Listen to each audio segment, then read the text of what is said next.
Good evening. I'd like to call this meeting to order of the Glendora City Council.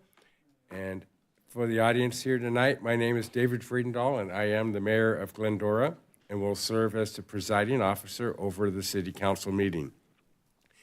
In consideration of others, I would ask that you silence any electronic devices and not interfere with the business being conducted tonight. Also ask that you refrain from speaking unless recognized. And if you are in attendance and wish to speak during the public comment period, which we have one, there are yellow cards, speaker cards with the clerk and at the front counter at the front door. We ask that you complete the card and turn it in prior to the completion of the public comment period. There is also a public hearing, so if you want to speak about the item on public hearing, I would invite you to hold your public comment until that item comes up. And that will be item number 3. So with that, I'm pleased to announce that all the members of the council are present and prepared to conduct our business, and thank them for doing that. This evening's invocation, we're honored to have Reverend Susan Scranton from the Grace Episcopal Church to come up and share some words of inspiration. And the Pledge of Allegiance will follow that by Michael Kordich. Reverend Scranton, welcome. And if you're able to stand, kindly do so. Okay. Let us pray. Almighty God, creator of the world and source of all life, we give you thanks that in your mercy and grace you have entrusted to us the stewardship of this world, and in particular, the community of Glendora. We give you thanks for the city of Glendora and the greater Glendora area, for the beauty of its foothills, your wondrous creation with its treasures of trails and streams and lush vegetation in our backyards. Give us grace to be careful stewards to protect our land from carelessness or wanton disregard for its fragility, particularly in the midst of year-round fire danger. We thank you for the blessing of good schools, caring professionals, and creative businesses, the grace of a community given to generous volunteerism and faithful service. Look with compassion upon all of us as we strive to be faithful stewards and to make Glendora a healthy and vibrant community. We ask your guidance and blessing for our Mayor David and our City Council members, Karen, Michael, Shauna, and Mendel, who have been called to lead this city in which we live and work and play. Give them grace and courage as they make decisions both financial and corporate.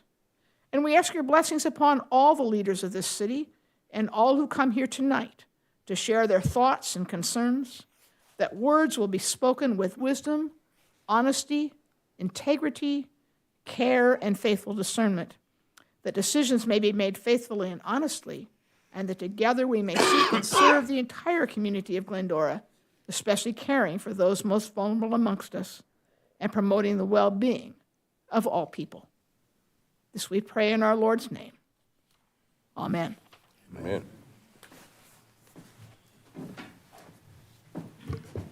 You put your hand over your heart. Ready, begin.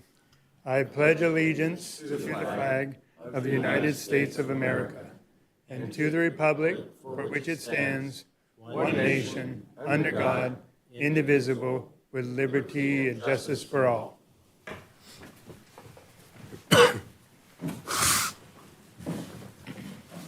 Thank you, Reverend Scranton and Mr. Kordich, very much. Okay. That brings us to reordering and/or any additions to the agenda. Does anyone wish to reorder or have any additions? Seeing and hearing none, we shall not do that. Brings us to our public comment period. I will open public comment and invite members of the audience to speak to and address this legislative body. Speakers are limited to 1 time to speak and 3 minutes during that period, speaking once on both on or off agenda topics. Comments and correspondence relating to the public hearing, item number 3, should be held and delivered at those times because it'd be more appropriate. With that, I'll invite public speakers to come up. I have one card, but I have a suspicion there's another gentleman out there. Are you looking to share something in public comment, or is that just a copy of the agenda? Looks like the agenda. Okay, never mind. I'm sorry. All right, back to, yes? No? Okay. Didn't want to ignore you. All right, our first comment will be from TJ Santarelli. TJ, welcome.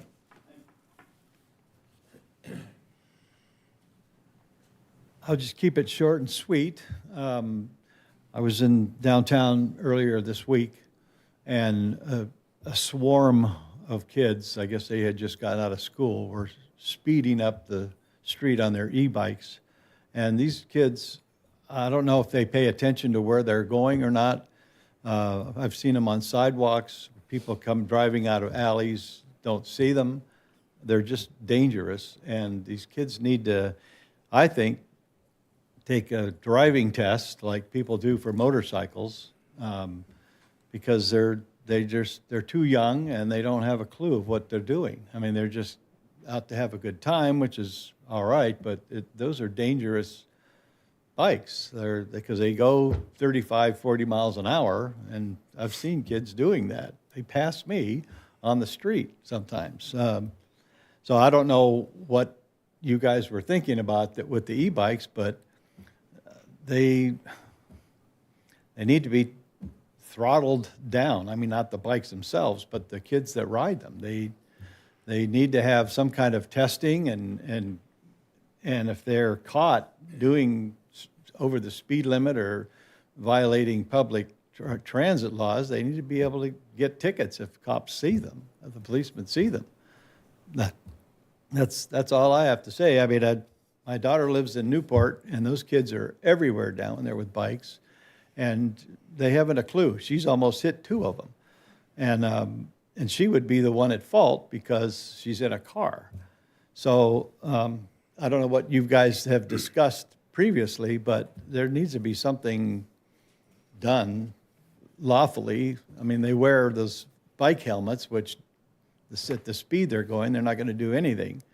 But it's a problem. I think it's a real problem. For their sake, the kids' sake, get maimed or whatever when they're 13, 14, 15 years old. Cars are a lot bigger than e-bikes. So I don't know, because I don't know what you guys have discussed previously, but there's got to be something done with them, with the way they run around, drive around, ride around. Thanks. Okay, well, thank you, and if you have time, I'll invite you to stick around for the meeting, because item 9 might just address some of those items for him. Is there anyone else wishing to speak on public comment? Seeing none, I'll ask the clerk, have we received any correspondence? We have not, Mayor.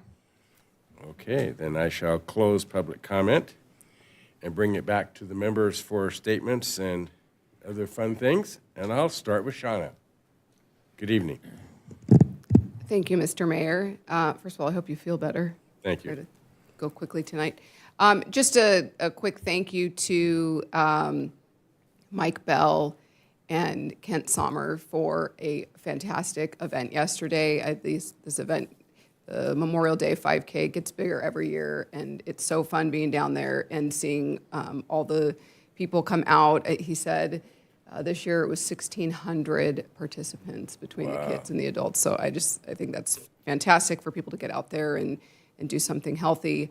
Also had a really nice time at the 2 Memorial Day ceremonies that all of us attended. I would highly recommend that the community attend one of those events each year. I mean, they really are, a good insight into, service to our country and those who made the ultimate sacrifice. So highly recommend, and that's it for me. Thank you, Shauna. Michael. Thank you, David.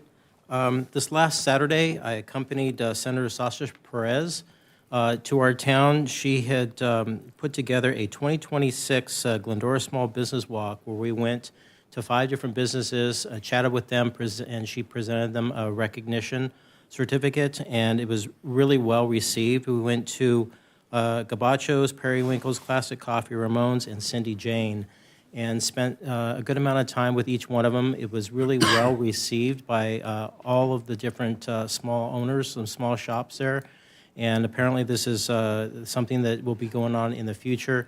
We were able to talk about some other things in the city, about her coming back and spending some more time and helping us with different items that is near and dear to our heart. A little fun fact is she didn't grow up here, but she was here at a young age. She lived here for a while, so she has a connection with the city of Glendora. And it was really well, again, very well received by all the different shop owners. And I just received today, there's an article in the Examiner that is going to come out tomorrow about that event with about 3 different pictures. So everyone will get to read about it tomorrow. At the COG, we had our meeting last week, and we found out from SCAG that the SB 79 maps will be coming out July the 2nd. That's for the higher density, the half-mile, quarter-mile radius around the station that will show for the the high density that can be done, and that will be completed, like I said, on July the 2nd.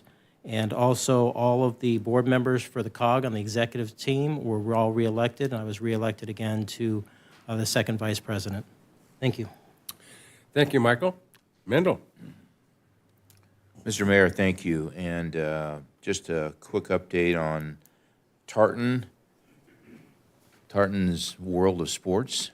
The baseball team, the boys' baseball team, just won their second to last game, 3-2, which means that either Friday or Saturday they will play for another CIF ring and banner.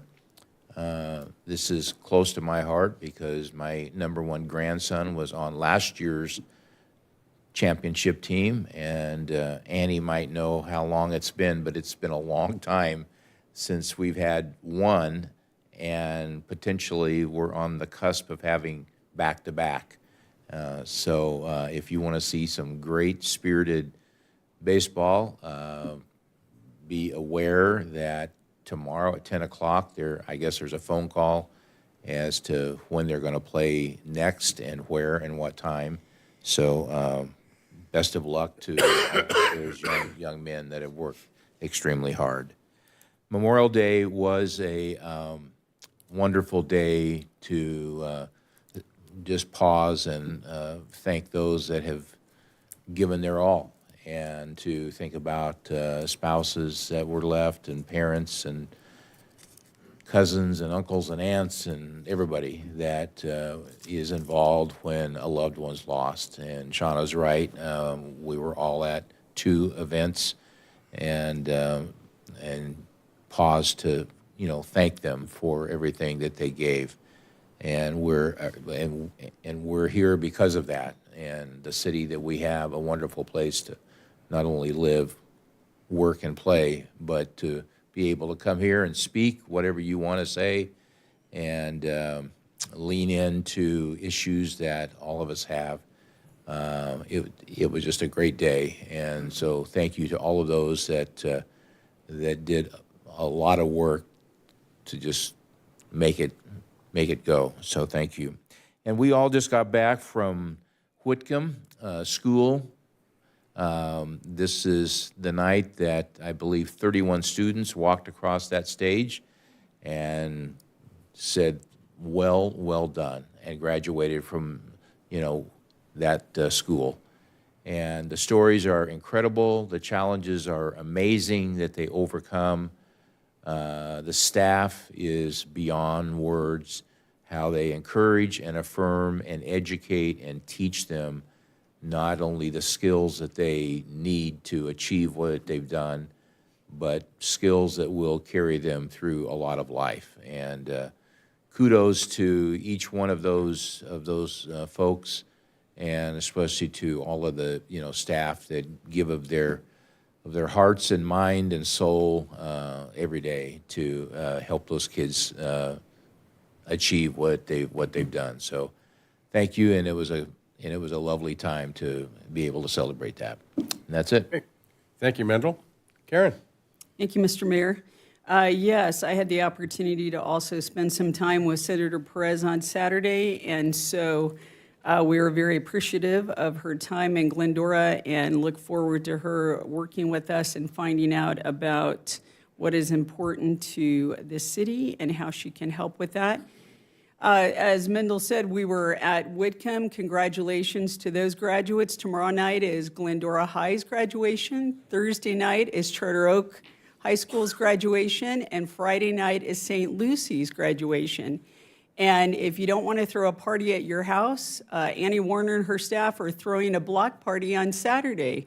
So just come on down to the Culture Fest, and you can have a great party right here in the city of Glendora from 11 to 5 as we celebrate the diversity of our community. There will be wonderful food, entertainment, and some educational booths. So come and celebrate Glendora with us, and it will be a fabulous time. Thank you, Karen. I too would like to congratulate the staff, the students, the families of Whitcomb High School students for their remarkable ability to persevere and finish. That's so important. And they did it with enthusiasm, and it was a lot of fun to share. And I'm going to be at that block party Saturday, so come on out and join us, and it'll be a great time. It was really good the last couple of years, so this will be even, it always grows and adds new features. So if you think, to be the same thing as last year, I don't believe that. I'm sure it'll be lots of new things, so come on down. With that, bring it back to Mr. Raymond, Mr. Elshire? Nope, okay. Very good. That brings us to item number 2, our Police Department Quarterly Update. And presenting tonight will be Glendora Chief of Police, Mike Randazzo. Thank you, sir. And he's got a couple of his able-bodied, strong team right behind him here tonight, too. I'll invite you to introduce them, but that's it. Go right ahead. My two captains, my operations captain, Shelley Golden, my administrative captain, Chris Dabio, who will be presenting on the e-bike item later in the evening, are both here to support. Sorry, captains, I can't let you come in and not get recognized. You deserve it. I need them. I rely on them every day, so whatever mistake I make up here, they'll help me out and correct it. Okay. It's been a little bit since we've done a quarterly report, so thank you so much. I really appreciate the time and being here. But I just want to get right into it. The first slide is your Measure E and Z dollars at work. This body and our city manager and city attorney have talked a lot about where this money goes, and especially our finance director, Kyle. But I wanted just to show you what we've done in the last couple of years. We've created a whole new division. We're calling it the Specialized Services Division. These titles are actually people. Some of them are people, some of them are not. So everything that you see on this slide is funded by Measure E or Measure Z dollars, and some of the numbers are not actually staffed at this time. So our Community Impact Sergeant is actually staffed. It's Sergeant Sean Ward. He's got about a decade of experience with us and brings a lot of enthusiasm to this position. Our crime analyst is Katrina Crawford, who came from the outside. We actually were looking for an experienced crime analyst with education and a decade or so of experience working outside of Glendora, because we haven't had a real crime analyst for some time, and we found that in Katrina. So she's been in that position for a number of months and doing an outstanding job. The office assistant position is not yet filled. We're still testing for that position. Our community impact team, it seems almost every council meeting we talk about our community impact team, but I wanted to give a little bit more information on them. We currently have 3 officers staffed to our community impact team. We have funding for a 4th, but that one is not yet assigned. We have funding for 2 traffic officers. We only have 1 right now, Officer Brewer, and our school resource officers. The the city's portion is all paid by Measure E and Z funds. Obviously, there's another portion of their compensation that's hooked in with the GUSD contract, or MOU, I should say. And then our one canine officer, we went for a little bit without a canine officer, but now we have a canine officer and a canine. Got a couple questions about, well, I got a request to put statistics in this PD quarterly report. I'm happy to do so. And then got some questions about statistics. So I will try not to go into the weeds too much, but some of these statistics I'll kind of give you a little bit of basis where they came from. And like I said, try not to run this off the rails and make this all about statistics. So this is our community impact team, our 3 officers and the sergeant, and a pie chart of how they spend their time.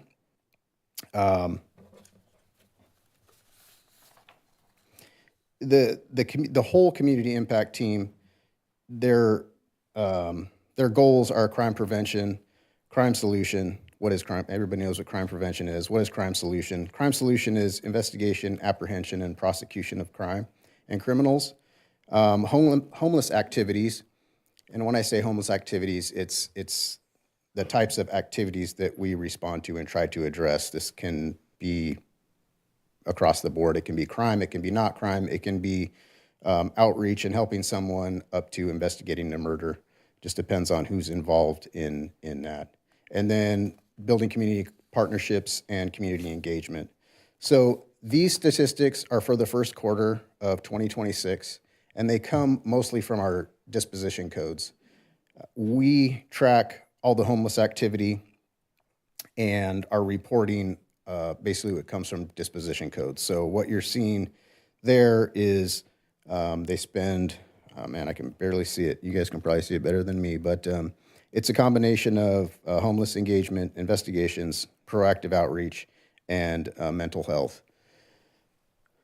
The pie chart is nice and has nice clear lines, but all these things truly run into each other.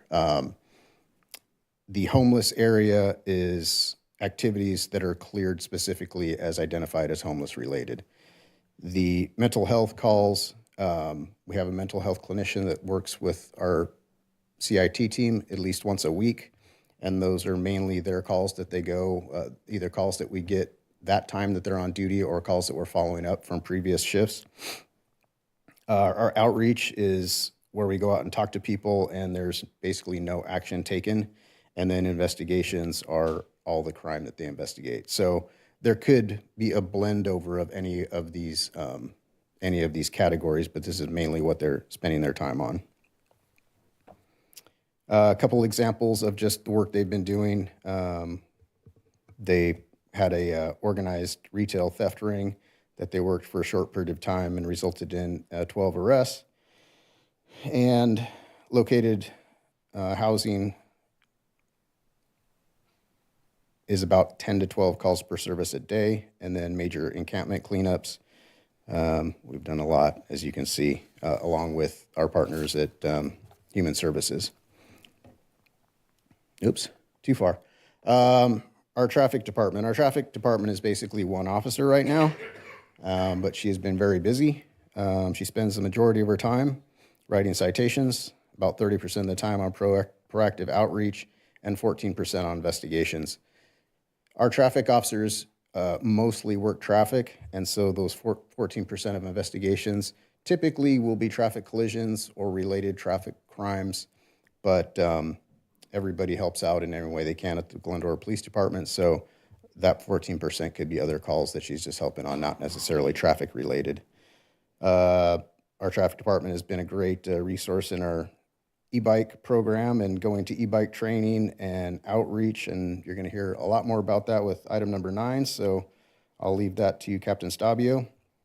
But she also recently did a kind of a seminar of safe driving habits for all city employees. School resource officers, those are our 2 current school resource officers.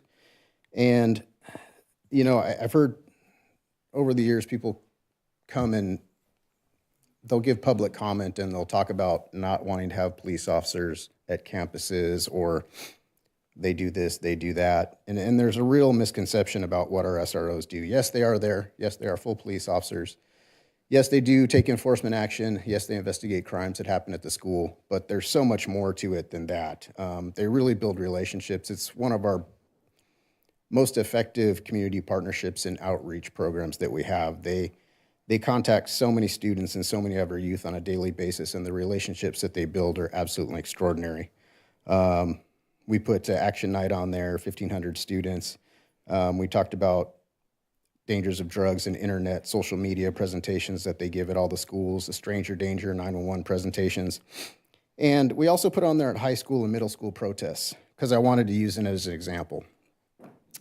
We did have some high school students and some middle school students walk out during school time to protest. And some of them were really good and some of them were not acting appropriately. And there were some crimes committed. And there were some things that they were doing that were unsafe. They were standing in the middle of traffic. They damaged people's property. They threw some things at moving vehicles. And if other adults, what happened is a demonstration of how these relationships work. They had some citizens drive by them and told them, don't do that. And the students, in some cases, cussed at them or said, I'll do whatever I want, things like that. We also had some officers try to contact them and get them to move back up on the sidewalk. And then we also, and so those random officers that they didn't know had a similar reaction with those officers. They were confrontational. We had Officer Morrison and Officer Goins go out and ask the kids to move back up on the sidewalk, and they said, sorry, Officer Morrison, sorry, Officer Goins, we'll get back on the sidewalk, we understand, because they have that relationship with the students.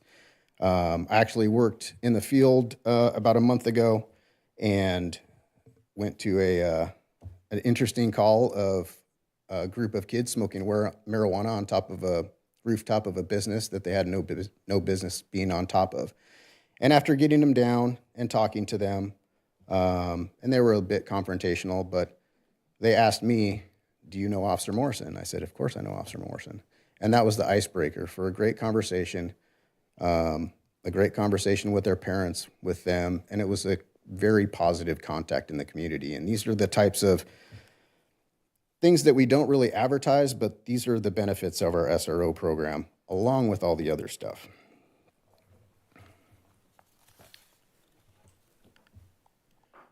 Similarly, I'd like to talk about our canine officer and our canine program. I mean, just for the slide, they do a bunch of training, and everybody thinks that this dog is out there to bite people. And it is trained to be an enforcement dog. But I think one of the important statistics on this slide is our deployments.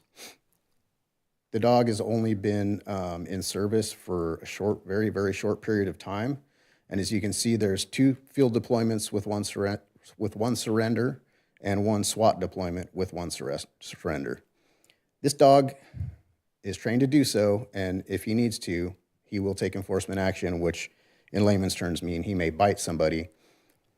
But I would be happy if this dog was in service for his 3 to 5 years that he usually is in service and never bites somebody, because the dog, people come and talk about he's a force multiplier, he's part of our de-escalation matrix. What does that actually mean? I'll talk about a SWAT deployment. We had a suspect who was armed, shot a gun, drove his car, got his car stuck. We deployed on him and we negotiated with him for hours. At one point, we launched chemical agents into the car. At one point, we filled it up with water, and the suspect refused to surrender. We had a canine officer come up. We gave the canine announcement, took the dog out, and the guy said, that's it, I surrender. Got out of his car, walked to us, put his hands behind his back, and he was arrested, and there was no force used. Those are the types of deployments. The dog is there to take enforcement action, but those are the types of deployments that we would rather have rather than having a use of force. And these are the surrenders where we use it as a tool and people give up and surrender before we have to use force. All right, homeless activity. The question has always come up, or it's come up a lot, where are our homeless problems? Where is homeless activity concentrated? So again, this is a map. Every dot on the map is a homeless activity for us. Could be a call for service that somebody from the public generates and calls us and tells us there's something happening. It could be an officer or any member of the police department going out on something they observe. And all these dots represent one call or incident, and every dot is every call we've received in the first quarter of 2026. And a lot of these statistics that I'm going to present are just raw data. So what are all these calls? They could be really anything. They could be somebody that appears to be homeless and is suspicious, and we could go out on that call and we could not find the person. And we just log that as we were unable to locate the person and nothing ever happens, all the way to, don't want to keep using the example, but all the way up to a murder suspect that's homeless. It's every call that's related in any way to a homeless or unhoused person. The duplicate, so this is not necessarily people. One person could be responsible for, two dozen of these dots. This is simply the raw number of how many times we've responded and where that location was on every homeless activity, basically in the first 3 months of 2026.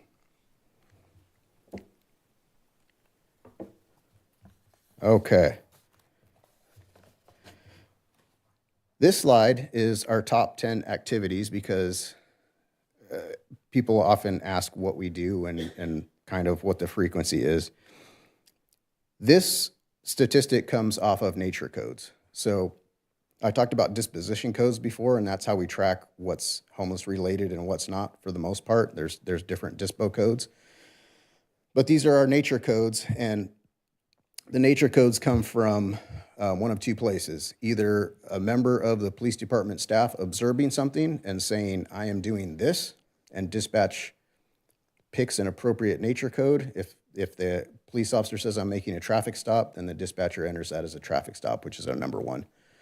But also our nature codes come from our community. So any member of the community that says, I assist citizen, what is an assist citizen? If somebody from our community calls and says, I am calling because I want help from the police department, it's not a crime, most of the time it will be coded as an assist citizen. I don't like the way my neighbor, where they place their trash cans. Could you send a police officer out to my house because I'd like some advice on parenting? There's all kinds of non-crime related calls that we respond on. So that would be an assist citizen call. So first quarter of 2026, we almost went on 10,000 calls, which is pretty consistent. We're about 10,000 incidents a quarter, and we're about 40,000 a year. It fluctuates a little bit, but for the most part, it stays steady. So if you can't really compare this to the CIT homeless slide that I showed you, because that's what's related to homeless based on the CIT officer's disposition code. This does not show homeless at all. Homeless is not a nature code for us. Obviously, it's not a crime, but any one of these calls could be homeless related or unhoused persons related. Those extra patrols that are number 2 that we do a lot of those could be homeless related. So homeless doesn't have a bearing on this list.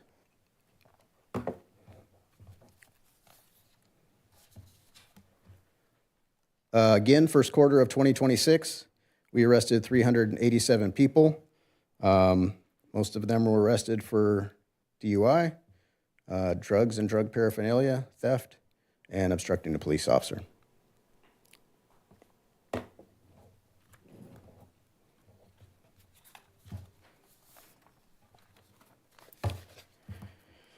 All right, more of an explanation. The rest of the statistics in this presentation are annual statistics. In May of 2022, we changed over at the requirement of DOJ and FBI the way we report crimes. We went from Uniform Crime Reporting, or the UCR, from the National Incident-Based Reporting System of NIBRS. It's super complicated. I will answer a question if you have it, but I'm just going to give kind of a really brief, high-level summary of how it works. The reason why I bring this up is you can't take basically any crime stat from for us, the month we transferred over was May of 2022, but you can't take crime stats from previous to that date and compare them to after. So I can get into that more if you'd like, but it's a new way of reporting thing, especially the hierarchy. We used to just report the highest crime, and now we report basically every crime that occurs. So type A offenses, these are just, they go by different names, but for NIBRS, the type A offenses are basically your higher offenses. One note I had on this slide was when you look at it, so there's about a 5% decrease from 2023 to 2024, and about a almost 12% decrease from 2024 to 2025. Keep in mind, the bottom of this graph is not zero, so the difference looks quite a bit bigger on this page, but the bottom line is not zero, it's 2,800, and the top line is 4,000. So if you look at it, just have that perspective in mind as related to the other slides. These are person crimes. Actually, I'll go back to this slide. This slide kind of follows the local, state, and national average of declination. We're kind of right in the mix. There is a little bit of up and down on, these are person crimes, same years, 23, 24, and 25. You can see a little bit of up and down. I'll tell you that these are raw stats. Let me go back and explain that a little bit more. When we report crimes to NIBRS, we take crime reports on things that aren't crimes. If a citizen or somebody, we somehow find out about a crime that may or may not have occurred, our officers will go out and we will take a crime report and we will do an investigation. And oftentimes, what we find out later through investigation is that crime actually did not occur. We take a burglary report, sometimes a burglary didn't happen. We report that back to NIBRS that the burglary was unfounded or whatever crime it was unfounded. So these are simply raw numbers of the amount of each crime that we've taken, the reports that we've taken, not the back and forth. And it actually gets more complicated with NIBRS because if you don't do it the same year, those two reports don't collate.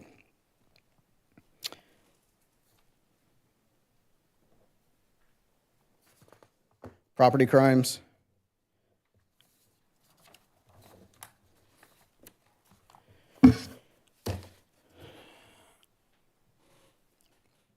Again, this is a raw statistical number. The actual factors that influence this are not necessarily just how much crime is in Glendora. For retail theft specifically, there's a big, it creates a big shift in the numbers and big differences as to what stores' policies are on theft, how aggressive their anti-theft personnel or devices are at the store, how much they call us, et cetera, et cetera, et cetera. So, you know, much like sometimes we see in the news that they use the missing persons stat to, in my opinion, exaggerate what's going on sometimes. We take a lot of missing persons reports. We don't have anybody missing right now. If you pull our stat and says the Glendora Police Department took 100 missing children report in 2025, everybody seems to jump to the conclusion that there's 100 missing kids. There's not. We take a missing persons report or missing juvenile report when we respond on a call for service and a juvenile's missing. Sometimes we recover that juvenile in 30 seconds. Sometimes they're in the bathroom and the parents don't know about it. Sometimes they went with an aunt and didn't tell the mom. Sometimes they run away and they don't want to come back. And sometimes it takes us a day or two to get them back. But the raw number doesn't mean that that's how many juveniles are missing. It's how many reports we've taken, and those reports run the gamut of circumstances. They're all unique. And these are theft crimes. Kind of a similar trend. There are a couple spikes on some of them. I'm sure you've had time to review this, and I'm anticipating some questions, so I'll kind of keep pushing through. Fraud is actually the fraud and swindle and scam has actually gone up. We've actually done a lot of messaging with that, but as all of you know, if you have a cell phone or a computer, or you know you're getting these scam alerts, and a lot of people fall victim to them. So the police department, immigration, the court systems, there's going to be no government agency that asks you for your mother's maiden name or your password or your PIN or confidential information like that in that format. So be wary of scams and letting somebody have access to your computer or any personal information. And then for this slide, for society crimes, there's some drug activity that did go up. It went up. There was an increase from 2023 to 2024, and there was an increase from 24 to 25. Again, doesn't necessarily mean there are more drugs in our community. I think this one is related to the excellent community and proactive work by the Glendora Police Department, basically finding more of these violations, being embedded in the community, taking time to talk to people, address problems. Some of these crime reportings have to do with how much work and how well the police department does their work, not necessarily a rise in a certain activity within our community.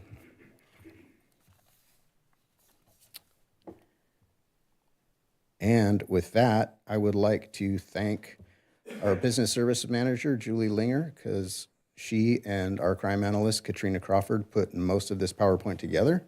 And without them, I would not be possible to do my job like I do. So thank you, Julie and Katrina, and I'd be happy to answer any questions you have.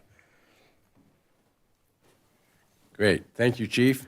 Very comprehensive. Appreciate that. I'll bring it back for any discussion or questions. Do we have any? You do? Okay. Just watched him take notes, so I figured he did. So please.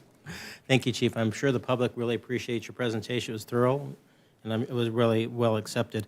Have you seen any difference from the laws in Sacramento to your statistics that you've presented this evening? Meaning, has it changed the way you've policing and things of that nature?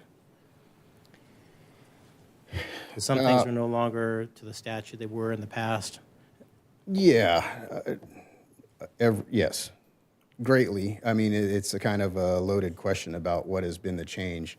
There have been a lot of legislation that has been very negative towards public safety and law enforcement, and we got a bit of a swing last year, but it goes farther than that. All the legislation affects us. We swing back and forth. We follow the law, and sometimes it's beneficial to us, and sometimes it hinders us. And not to mention the unfunded mandates. So we have them just like every other part of the city. There's a lot of this legislation bogs us down with reporting and programs and things that we have no current budget to fund, and yeah, it's a continual roller coaster ride here in California. Yes, maybe I can sum it up that best. So you see the trend still going in that direction, more challenging for your department? I think overall, the trend last year was improved and recently is negative. Look, last two questions, I'll put them together. Since the A-line has been in operation, have you seen an increase, a decrease in homeless issues that you've addressed? And have you been able to work with Caltrans on their properties that border our city? We haven't had an increase. We haven't had an increase overall. You're talking about our specific A-line station. Correct. There has been an increase in activity across the board because we have an A-line station that has opened up. So we have more activity at the A-line station now than before it opened, because before it opened, nobody was there. And now we have people using the A-line. We have people parking their cars at the A-line. We have people hanging out at the A-line station. So there has been an increase in activity around the A-line station. Has it been related to homeless, and is a big increase within the city? No. What was the second part of the question? Caltrans. Oh, yes. Everybody's doing the best they can. Caltrans is only one of our partnerships. Caltrans is a great resource, and we're a great resource to them. And like I've said before, this is a difficult process, and sometimes it's a slow process, and sometimes it's a quick, easy win, and sometimes these things take time and resources. And Caltrans, we get frustrated with them. They get frustrated with us at times, but we have a great partnership, and we do whatever we can for each other, along with the new Metro Police, along with LA County Sheriff's Department, along with all of our surrounding agencies, and all of the agencies for Sayulo Valley for that reason. So yes, it's we are doing a good job and striving to do better, and it's a difficult undertaking, and I think we're making our way through it. Well, thank you for the segue from Metro Police. And I know that once upon a time they wanted to work collaboratively with different cities' police departments to help patrol the stations. Have they reached out? Have they initiated any agreements? No, there are Metro officers that are actually at the station, though. Right, but they had mentioned that they wanted to collaboratively work with our police to do patrolling as well. Yeah, that has not happened yet. The last time I talked to their administration, I'm not sure of their exact numbers, but I've heard they're trying to hire between 500 and 1,000 officers, depending on who you ask and when you ask. They have a handful of officers, and they're not in any position to do that yet. And we were told 600. Thank you for your report. I appreciate it. You're welcome. That's it, Mayor. Anyone else? Shauna? Thank you. You're much kinder to Caltrans than I would be. I think they're terrible at just keeping things looking nice on our off-ramps. But that's nice of you to support them. The SRO slide, as the mom of a high schooler, I applaud our school resource officers. I am so appreciative of the work that they do. I think that from my perspective and what I've heard from my son and his friends, they are well received. And I think the students respect them and appreciate them and look up to them. So hats off to them. The canine, pronounce his name. Rhodey. Rhodey. Okay, he's so cute. I know he'll eat your face, but he's very cute with his ear that's flopped down. And then just a point of clarification, because the community is dialed into the homelessness issue and that slide. When I first saw the homelessness activity slide, I thought, whoa. So to point out what you've already said, these are duplicates, right? So these are just it's like every incident in an entire quarter. It's not individual incidents. I want to make sure.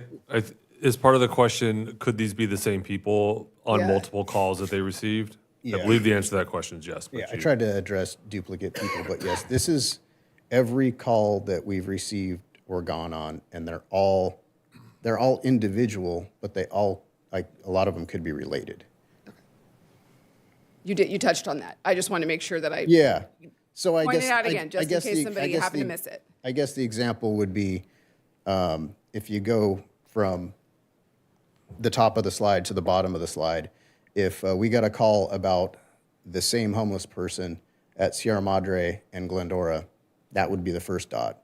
If 15 minutes later we got another call about the same homeless person and he was a block down, that would be the second dot. Go on and go on and go on. Do you know, did we track it like this the previous quarter? Like, did it look similar? Is it more? Is it less? Any idea? We don't track any of the statistics that I gave you. We don't track them in this forum. I just made this special for all of you to try to give you as much information as I could about. I about what noticed the that question this was like different information this Yeah. time than the last time we got an update, so I didn't know, so, okay. I would say that when you look at this map and you look at the heat maps we've showed of our homeless point in time count, the Caltrans area and the major corridors, especially Grand Route 66, tend to look more like the heat map here too. So there is some correlation between calls for service and our typical, especially as it relates to our point in time counts. Okay. All right, that's it for me. Thank you, appreciate it. Questions? Yeah, just real quick, Chief, thank you for a very good update. The headlines that I see is crime is going down, which is a win, and kudos to you and your team for all of the tools that you have and that you're leveraging to achieve that.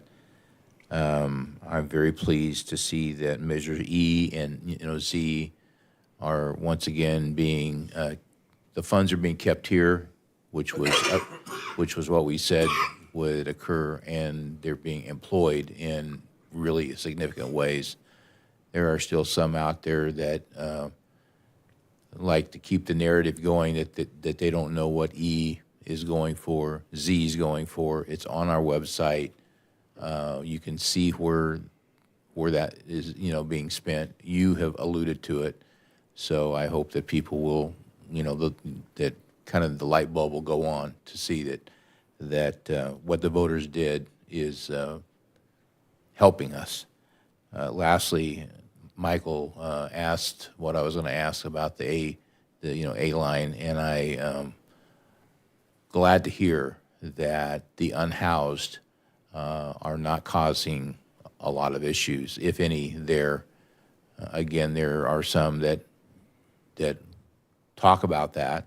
They don't have any evidence, and I'm glad to hear what you said. So keep up the incredible work, and I love that we have a dog now, and that he is doing what he should be doing, and that is putting the fear of God into folks, and they come out without any additional force being used.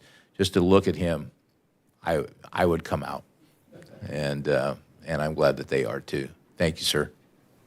Good. Thank you. Yeah, just a bark can have a great influence on someone's life. Yeah, I was going to say on that a lot of those clusters on Route 66 and Lone Hill, could very easily be the same individual or circumstance. But when you were talking about assist citizens, would that include keep the peace calls? That's a separate nature code. Okay.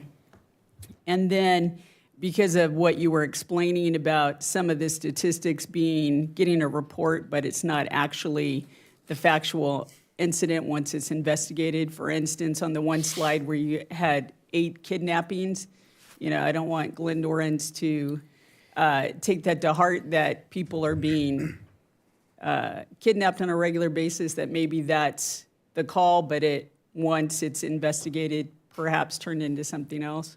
So yeah, I tried to kind of give the example of the missing juveniles, that statistic, but that explanation, that example that I gave, you can take that to every statistic that I've given. Mm-hmm. So the example for kidnapping is everybody thinks that a kidnapping is going to be that somebody pulls up and drags somebody in a car and takes them off, and that is in the elements of kidnapping. But a lot of those kidnappings that we report or that are more common to us are usually domestic violence calls. And when we have a domestic violence and the suspect doesn't let the victim get out of a car, for example, we will charge them and write a report for kidnapping. So it's not a stranger, it's not, and this is just one example of basically every one of those statistics you could go over and talk about. But the majority of those kidnapping stats that we have are domestic violence related, where the suspect doesn't let the victim go in some way, holds them inside the house maybe, doesn't let them, grabs onto them and doesn't let them go to a phone to call 911, doesn't let them get out of a car. It's still a crime, of course, and it still fits the elements of kidnapping, but it's not something the typical person thinks of when they look at kidnapping. When they see kidnapping stat, the community goes to a very specific thing that happened, and many times that's not what happened. It is, we take reports when incidents fall in within the elements of a crime, and sometimes it's not what you think. No, thank you, and that's why I wanted you to explain that, because that could be taken out of context, so thank you. And on the community impact officers, I know that it's been said before that one of the roles in which people look to that team for is community policing and quality of life. And I think all those things you described do that, which are some of the things people have asked for in the community surveys. So thank you for that. And that's it. Okay. Thank you, Karen. Thank you, Chief, and to the team for a great comprehensive report. I really like the fact that it leans on and relies on the fact that we have a culture here of community impact policing and want to help the city and the residents have better and be better and do that first instead of just kicking doors. So that's a great opportunity. One of our strategic goals is to be a destination and quality of life issues, and we're working toward that, and I know that sometimes those are overwhelming for the particular staff we have, so we become more reactionary than proactive, perhaps. Pie in the sky wish list, what could change that to make it a more proactive and help neighbors be better neighbors and folks do better things in their neighborhoods? Proactive as in what can we do to influence the community to be? What would help the police department turn that a little bit? What secret sauce do you need from the community or from the city council? Thank you. The council has been very supportive. I mean, the council and the community have been very supportive. I mean, this slide pretty much says it all.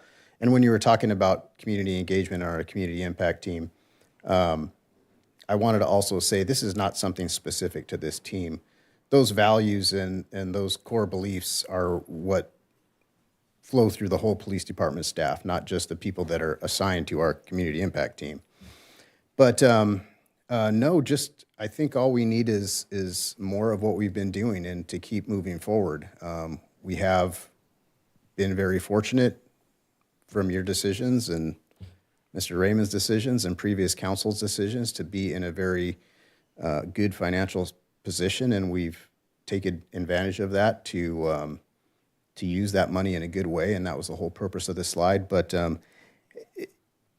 I really simply, we just need to keep going and keep building upon what we've already done and keep, I can't even really list all the different partnerships, community engagement, the attitude of our officers and our staff and how we interact with people. And no, I think we have what we need, and I think we just need to keep moving forward and getting better and better.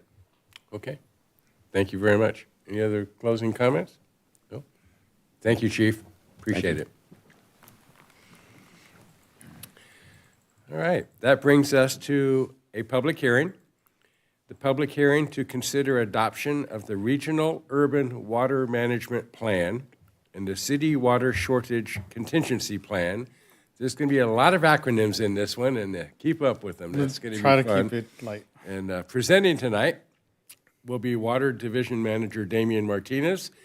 And before you begin, I need to declare this public hearing open. So it is such, and welcome, Damian. Tell us what we need to know about water in the future. Perfect. So, good evening, Mayor and council members. Tonight's item is a public hearing to consider adoption of the 2025 Regional Urban Water Management Plan and the City of Glendora Water Shortage Contingency Plan. So I'll briefly walk through the plan and then make myself available for questions afterwards.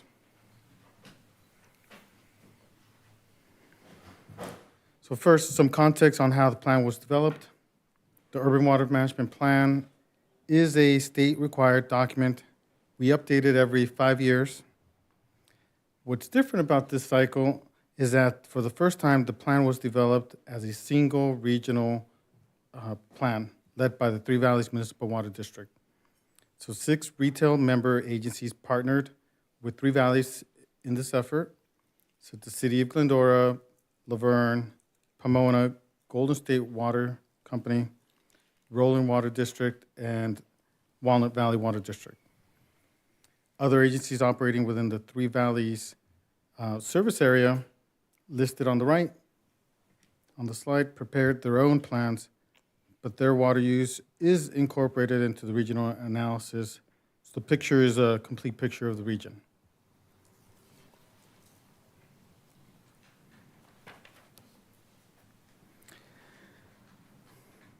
The plan is organized in 4 parts.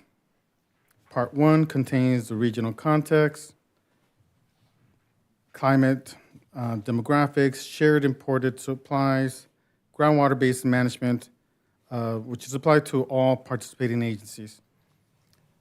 Part 2 contains the chapter for each participating agency, Glendora's chapter 2, and includes our service area, supply sources, demand projections, water loss audit, and conservation programs.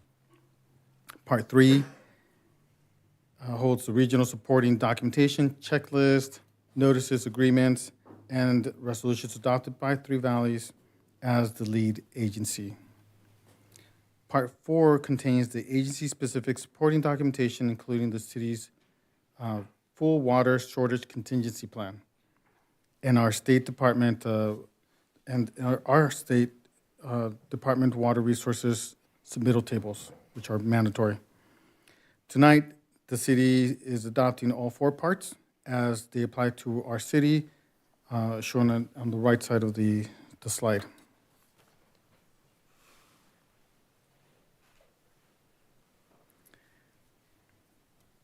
I apologize, there's a lot of information. It's pretty data heavy. So data collection drove the credibility of this plan. The consulting team, GEI Consultants with Water System Consulting, gathered 5 years of historical data, including production, consumption, and water loss data from each participating agency covering 2021 through 2025. They held one-on-one meetings with each participating agency, including Glendora, to ground truth of that data and put that against what we actually do out in the field and in our service area. The result is a regional picture built from accurate local realities, not just a top-down estimation of value of data.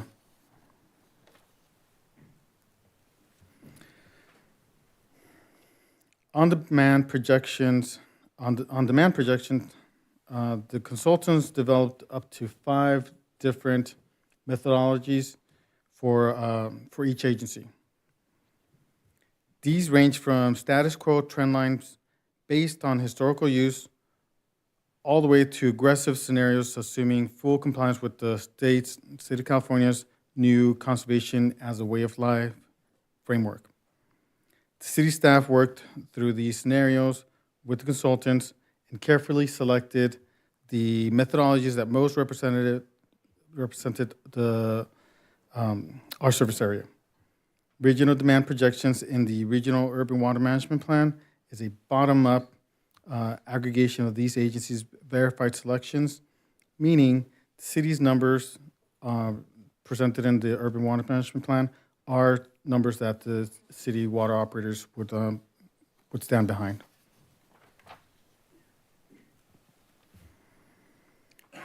The state of resource requires every urban water management plan to include a drought risk assessment. This is a stress test that verifies supply's reliability under 3 specific hydrologic conditions. 1, a normal year. 2, a single dry year. And 3, 5 consecutive year drought. The purpose of the stress test is to confirm 3 things: that the water shortage contingency plan actually works when activated, that any potential shortage are identified in advance, and that the demand reduction measures in the water shortage contingency plan are justified by the data.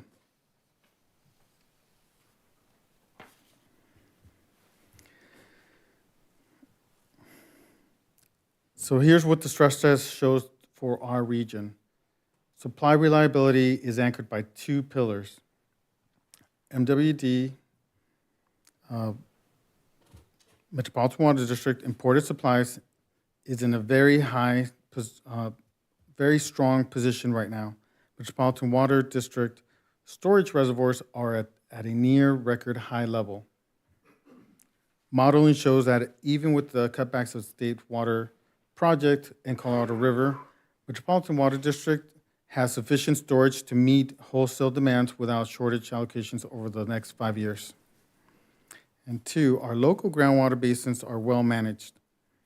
The main San Gabriel Basin, Chino Basin, and 6 basins, which are all part of the Regional Urban Water Management Plan, are all adjudicated. For the city specifically, our pumping rights are in the main San Gabriel Basin, which is managed by the main San Gabriel Basin Water Master under basins adjudication. On the demand side, the region manages risk through 3 tools. Baseline conservation already built into our projections. The water shortage contingency plan as a safety net that can reduce demand between 10 to up to 50% or more if needed. Ongoing coordination between 3 Valleys Metropolitan Water District and retail agencies such as the City of Glendora.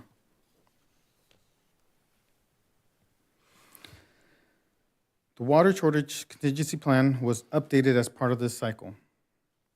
The process started with the consultants looking at the 2020 water shortage contingency plans for all of the each one of the agencies that are participating in the regional urban water management plan, and the consultants reviewed it alongside with each and every agency. Updates were made to reference tables and data and bring it up to current standards and requirements.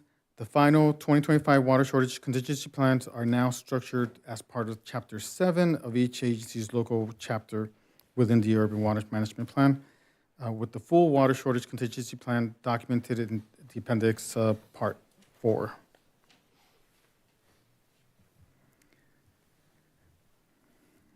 On the public process, the draft Regional Urban Water Management Plan was made available for public review on April 27th, 2026, and tonight's hearing was duly noticed.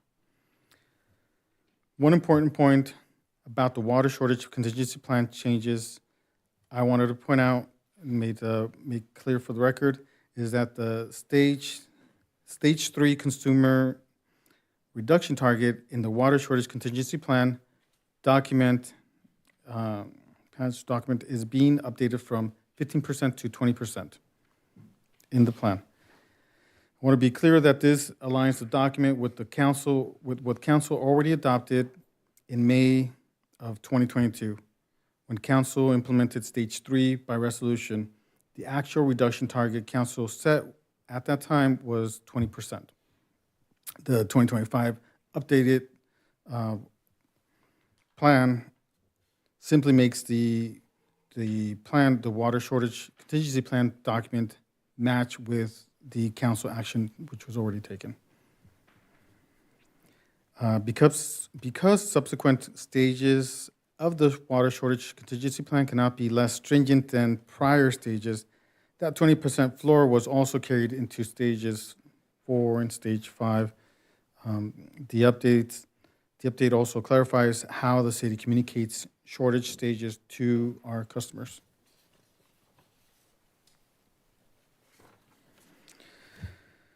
So staff recommendations, staff recommends that the council open and conduct a public hearing, accept evidence and testimony presented, and in the absence of substantial evidence to the contrary, first, determine that the proposed activity is not a project under the California Environmental Quality Act as defined by the Public Resource Code, Section 21065, and CEQA Guidelines, Section 15060C2, 15060C3, and 1538-378. And second, adopt parts 1, 2, 3, and 4 of the Regional Urban Water Management Plan, including the City of Glendora Water Shortage Contingency Plan. And with that, I'm happy to answer any questions from council. Great. Thank you, Damien. Very nice. Okay, at this point, the public hearing has been opened. I will open a period for public testimony and invite members of the public to speak. Speakers are limited to 3 minutes, speaking on this agenda item only, please. If you are in attendance, please fill out a speaker card and submit it to the recording admin prior to the close of the public testimony period. Once recognized, speakers will be invited to come to the podium, state their comments, and again, you will have 3 minutes. With that, I don't have any cards in hand yet. Are there any members of the public wishing to speak on this item during the public testimony?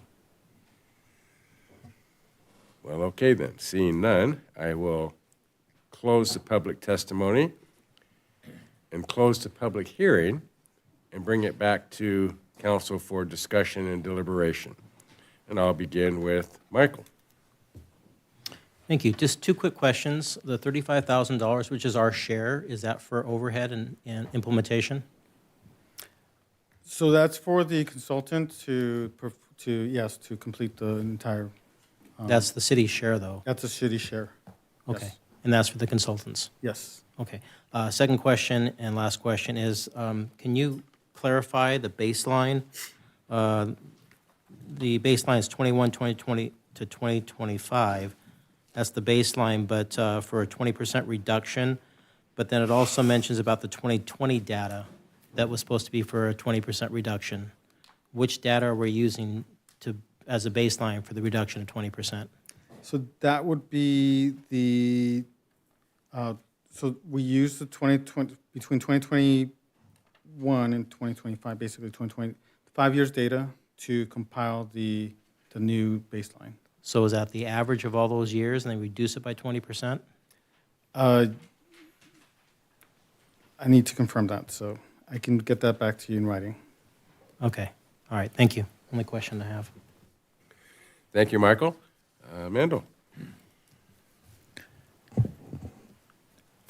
You did a great job. Thank you. This is your first time, I'm told, Yes. and I know we're a intimidating bunch, but Damien, you can go home and take a deep breath. You passed the test well. So thank you. Thank you for all of the data. Could you just speak to our wells, and are our wells, I'm assuming, full and doing what they're supposed to be doing? Could you just give us just a Sure. brief statement on that? Yeah, so we have 2 well fields. One is our primary source right now is in the Sousa, city of Sousa. That is coming off of the Canyon sub-basin of the main San Gabriel Basin. Currently, because of all the rainfall, which is a big contributor to recharge into the basin, they're doing very well. We haven't had to import any water at all over the past 6 months plus. The key well is at a record high, which is 265 feet of elevation of water in the basin. I think at one point it reached 267, which is, from what I've been told from other agencies, It's the highest it's been in a long time. Great, So great. it's doing very well. Good. That's not to say that we should just start to go out and do like stupid stuff with water. We all need to try to conserve, but it's good news that we have like a pretty stout backstop. So when the drought does come, which it will, that we're strong. It is, from my understanding of the basin, I'm just learning the basin and how the hydraulics work for this region. The canyon sub-basin is very, it's influenced by the canyon water coming down. So in a prolonged drought, that can drop pretty steadily, pretty quickly. And the city's fortunate to have other connections of sources of water through the Metropolitan Water District connection to Three Valleys and the Covina Irrigation Company, which is now Covina Valley Water Company. So we do have other methods of getting water into the city where some other neighboring agencies do not have that flexibility in operations. Good. Thank you. I appreciate it. Karen? Thank you for reminding Mendel that when it heats up, he can't go out and run through his sprinklers, that he needs to conserve. That'd be No, a code thank enforcement you. issue. Thank you very much for the report, and no questions. Okay, thank you. Shauna? Thank you, Damien, for your report. Hopefully we weren't, like Mendel said, too intimidating. We don't bite like Rhodey. We don't bite. I feel like my two kids might like single-handedly be responsible for any coming drought because the length of their showers are like insane, no matter how much I scream about it. When we import water, where do we primarily import it from? So there are 3 connections in the city. We normally will pull it from the northern part of the city, so the way the city geographically is kind of set up next to the foothills, water flows down. So the system is gravity fed, so we will put it towards the top, and it will flow down. We do have a connection down south which is with Covina Water Irrigation Company, Covina Valley Water Company. And so we can pump, and there will be a time right now that we probably will have to take that water just because of other arrangements that the city has with that agency. Not that the city needs it, but we're able to move water throughout the system as needed. Is Covina Valley is it like a hierarchy where they would be first if they can't service our needs, then we go to somebody else, or So is it they're a based on? wholesaler, so they sell to other agencies, kind of like a Three Valleys type, but it's a private company. Okay, I'm still trying to understand how it all works. okay. Me too. Water's something that I didn't know much about before being elected, and it's really confusing. It's pretty complicated. Yeah. There's a lot of mandates. But a lot of really great information in here. I'm one of those people, like I always assume that, we're conserving and, we cut back on our usage and, change our toilets and like all these things and like it's gonna fix it. And reading this, it's like, no, we're kind of in it for the long haul. We're gonna be conserving forever. And that's the state's kind of push to the California Conservation as a Way of Life framework that they've been pressing over the coming years. There's going to be more of that mandate to conserve even more. The good thing is a lot of the low-hanging fruit, the inside water usage has been addressed through manufacturing of low-flow devices. It's really the outside irrigation that it's really being targeted at this point. And even there's more innovation and tools coming out that help with that. But it's really, we kind of live in Southern California is basically kind of like a desert, and we've turned it into a Greenland. So there's that we just, our practices and the way we see water usage and irrigation over time through state mandates are going to be having to change. Well, we're not even kind of like a desert. We are actually a We desert. are a so, desert. Yeah. Well, thank you, Damien. I appreciate it. Thank you. Thank you, Shauna. With the expectation to achieve 20% reduction from the baseline number, how would you say we're doing toward doing that? Are we close? Are we there? Are we? So we're That's not 20% as an Yeah. agency, not a household, right? we're not necessarily there.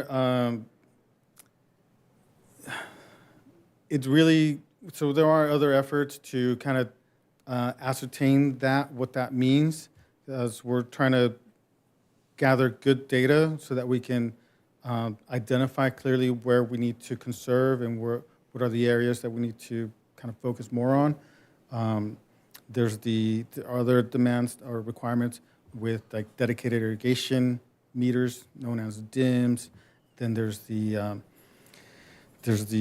CI commercial irrigation, commercial industrial, light industrial parkways that need to get turned into non-functional turfs that need to go away pretty soon as the state kind of mandates these new requirements to reduce watering for non-functional turf, basically. So Return it to looking like the Great Mojave Desert. So we're going to it's going to look like Vegas. non-functional space, yes. And Damien and I were at a water conference last week, and we were reported upon that if you go up to San Gabriel Canyon, you'll see San Gabriel Reservoir is at low point, it's dry, and Morris Dam is full, and that's on purpose.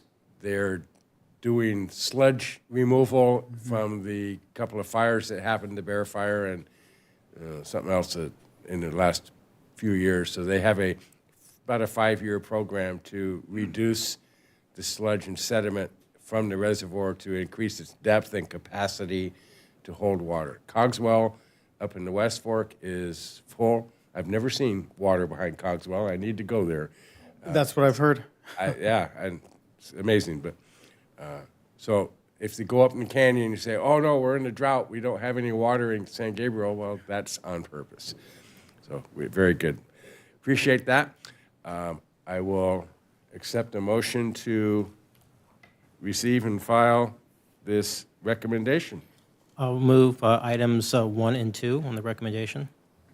Second. Okay, motion by Mr. Alamos, second by Mr. Thompson. Please vote.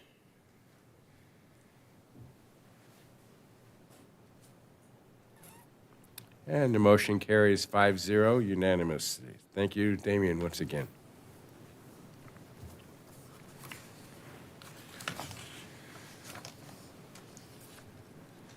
All right, that brings us to the consent calendar. Items 4 through 8 may be enacted in one motion without individual discussion unless a council member has requested it to be pulled or removed for separate discussion.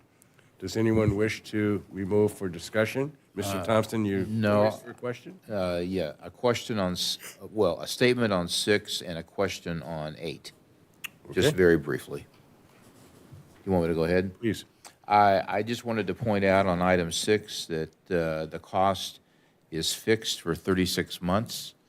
I wanted to say thank you to staff for hammering that out, so we're not subject to whatever raise that might be, and our downtown will look extremely nice, festive, as we always like it to be.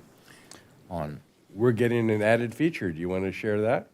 No, I'll let the mayor share that, please. Added to this extended contract will be to once again light the Deodora pine tree in the front yard on the corner.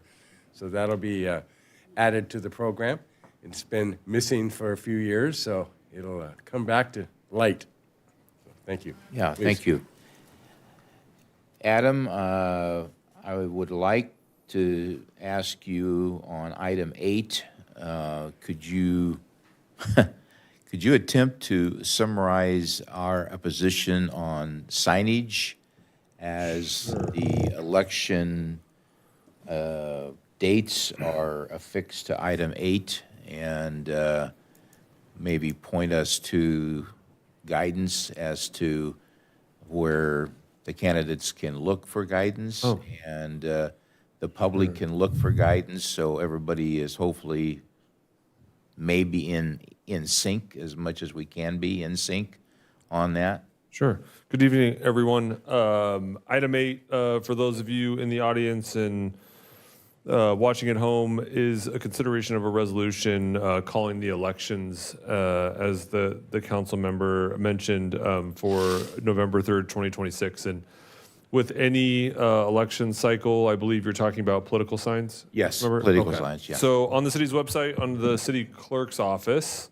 there is robust information about political signage, where it can be located, not in the public right-of-way, not on walls that overhang in the public right-of-way, for example. I believe we do have examples in the handout. Council had a couple lively and robust discussions on political signage. There's also sign requirements in the commercial areas as well that those political signs would need to adhere to, not just on private property, but in accordance with areas, some of which would be on Route 66 and in the village area, for example. So we don't, if signs are removed, we don't throw them away. They're stored, and the candidates can come pick them up. We try to contact them and tell them they can come grab their signs. And as always, the goal here is education first. So there was typically this request to not have signs out before a certain date in the election. Some of that information still in the material, though we do understand that is not an actual position that the city has taken. So with that, though, located on the city clerk's website, and we'll push out information later, and candidates can look at examples and locations. And if there's any questions, please call the city staff, and happy to look at the location and try to help out as best we can. Great, thank you. Can I Question? just jump in really Yes. quick? Since we had a lot of sign issues when I ran, and that was just like a year and a half ago. Just so all the candidates or potential candidates know, the biggest issue that we had with signs was the placement of them where they shouldn't be. And, as the course of the campaigns went along, we kind of learned the hard way where we could and couldn't have them. And I would assume that it's going to be the same this time. So like on public rights of way in parkways, so like the grass areas on the other side of the sidewalks, it can't be there. And then on walls that butt up to sidewalks, if you're going to put a banner up or something, you got to mount it in someone's backyard on the backside of the wall. Those were the areas that we had the biggest problems with. So just putting that out there to kind of save some heartache for people. Okay, and I'll share that for the public in the item here and the documents for it, and it'll certainly be shared openly on the clerk's website. There's a calendar of timeline when things happen, and there's also a workshop scheduled for late June to help somebody who might be interested in being a candidate to learn some more of the what's and the hows. So with I'll move consent items 4 through 8. Okay, Second. motion by Mr. Alaros, second by Mr. Thompson. Invite us to please vote on the consent calendar, items 4 through 8. Items 4 through 8 pass unanimously, 5-0. Thank you.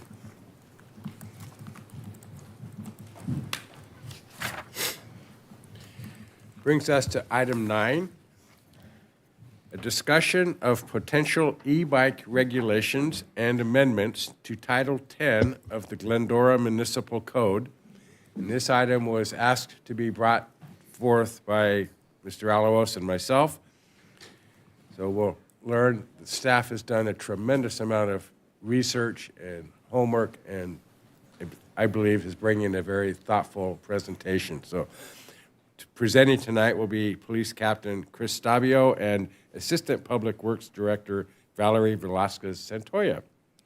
So welcome and take it away. Thank you. Thank you, Honorable Mayor, and good evening, Council. So tonight, Captain Stabio and I will be presenting the discussion item regarding potential amendments to Title 10 of the Glendora Municipal Code related to e-bikes and similar mobility devices. Over the past several years, there has been an increase in use of e-bikes as well as electric scooters throughout the community, along with increasing concerns related to unsafe riding behavior, pedestrian conflicts, and rider safety. There has been a rise in complaints and calls for service as we've received concerns from schools, parents, residents, businesses, as well as the Business Improvement District. As staff has evaluated this issue, one of the key things that has emerged was the need to balance pedestrian safety, rider safety, enforcement practicality, and community mobility. So the discussion tonight is not a new conversation. We have found historical newspapers dating back to the 1950s, which reference concerns related to riding bicycles on sidewalks and within pedestrian areas. By the 1960s, articles discussed warning citations and enforcement efforts, and by the 1990s, the city was already addressing conflicts involving bicycles, skateboards, and roller skates in the downtown area. So while today's discussion involves newer technology and increased speed capabilities, the broader public safety discussion has existed within the community for decades. So to give you a little bit of legislative history, we did not go back in our legislative history all the way into the 60s, but we did go back to 1987, which sounds like it shouldn't be that long ago, but it is. When you look at 1987, and for point of clarification, when we're talking about the downtown district, we are talking about the area of the city that runs from Foothill Boulevard up to Bennett and Glendora over to Grand. So it's not just the downtown area as most people might think of it. It is that entire block, Grand to Glendora, Foothill to Bennett. In 1987, skateboards, rollerblades, and I think they said coasters were prohibited in the downtown area. Fast forward to 1993, there was a bicycle riding prohibition on every street within the city, and it wasn't targeted to a specific area. If you were riding on a sidewalk in between 1993 and 1995, you were in violation of the law. In 1995, the city went for a more targeted approach and essentially said that bicycling and skateboarding, roller skating, and rollerblading, because that was pretty common back then, was prohibited in the downtown area. Moving into 1999, we established the skate park up at Finkbinder, and they added some legislation to impose safety restrictions and equipment restrictions in that particular area, but it didn't do anything to address or enhance the restrictions specifically in the downtown area. If you look at our existing GMC, which I said was created in 1995, it addresses bicycles, skateboards, roller skates, rollerblades. It does post no riding areas, specifically in the downtown area from Bennett down to Foothill Boulevard along Glendora Avenue. This particular municipal code predates e-bikes. Obviously, those weren't much of a thought back then. And there are some gaps in the code that don't address e-bikes. It addresses bicycles, but a key provision with a bicycle is that it is propelled exclusively through human power, not with any sort of electric assistance. The legislature modified the vehicle code in 2022, and it essentially means an e-bike is also considered a bicycle in terms of legality, but that doesn't give us everything that we need to ensure rider and pedestrian safety. Next slide. So when we talk about e-bikes, there are three different classifications of e-bikes, and I want to be clear that when I talk about e-bikes, I'm talking about something that has pedals on it. I'm not talking about e-motorcycles or e-motos that you may have heard that don't have pedals and have just foot pegs. Those actually aren't allowed on any city street, sidewalk, public property at all. Those are specifically for private property, not to be operated in the public right away or on public property to any degree. So if you look at the slide here, you'll see Class 1, Class 2, and Class 3 e-bikes. As I said, all of them have pedals. When you look at a Class 1, that has pedals but no throttle. Class 2 has pedals and a throttle. And Class 3 has just pedals and no throttle. Some of the key differences between Class 1, 2, and 3. Class 1 and 2 will only go up to 20 miles per hour if they are unmodified. They are permissible for individuals under the age of 16. If you are under the age of 18, it requires a helmet. For a Class 3 bike, that goes up to 28 miles per hour, which if you've never been on two wheels at that speed, that's actually quite fast. A helmet is required for all ages, and that cannot be operated by someone who is under the age of 16. When you talk about public safety concerns, I don't think I'm exaggerating this when I tell you that our calls related to e-bikes and disturbances and collisions have gone up, and we anticipate that to keep going up. Is an increasing trend. When you look at 2024, we had 93 calls related to e-bikes.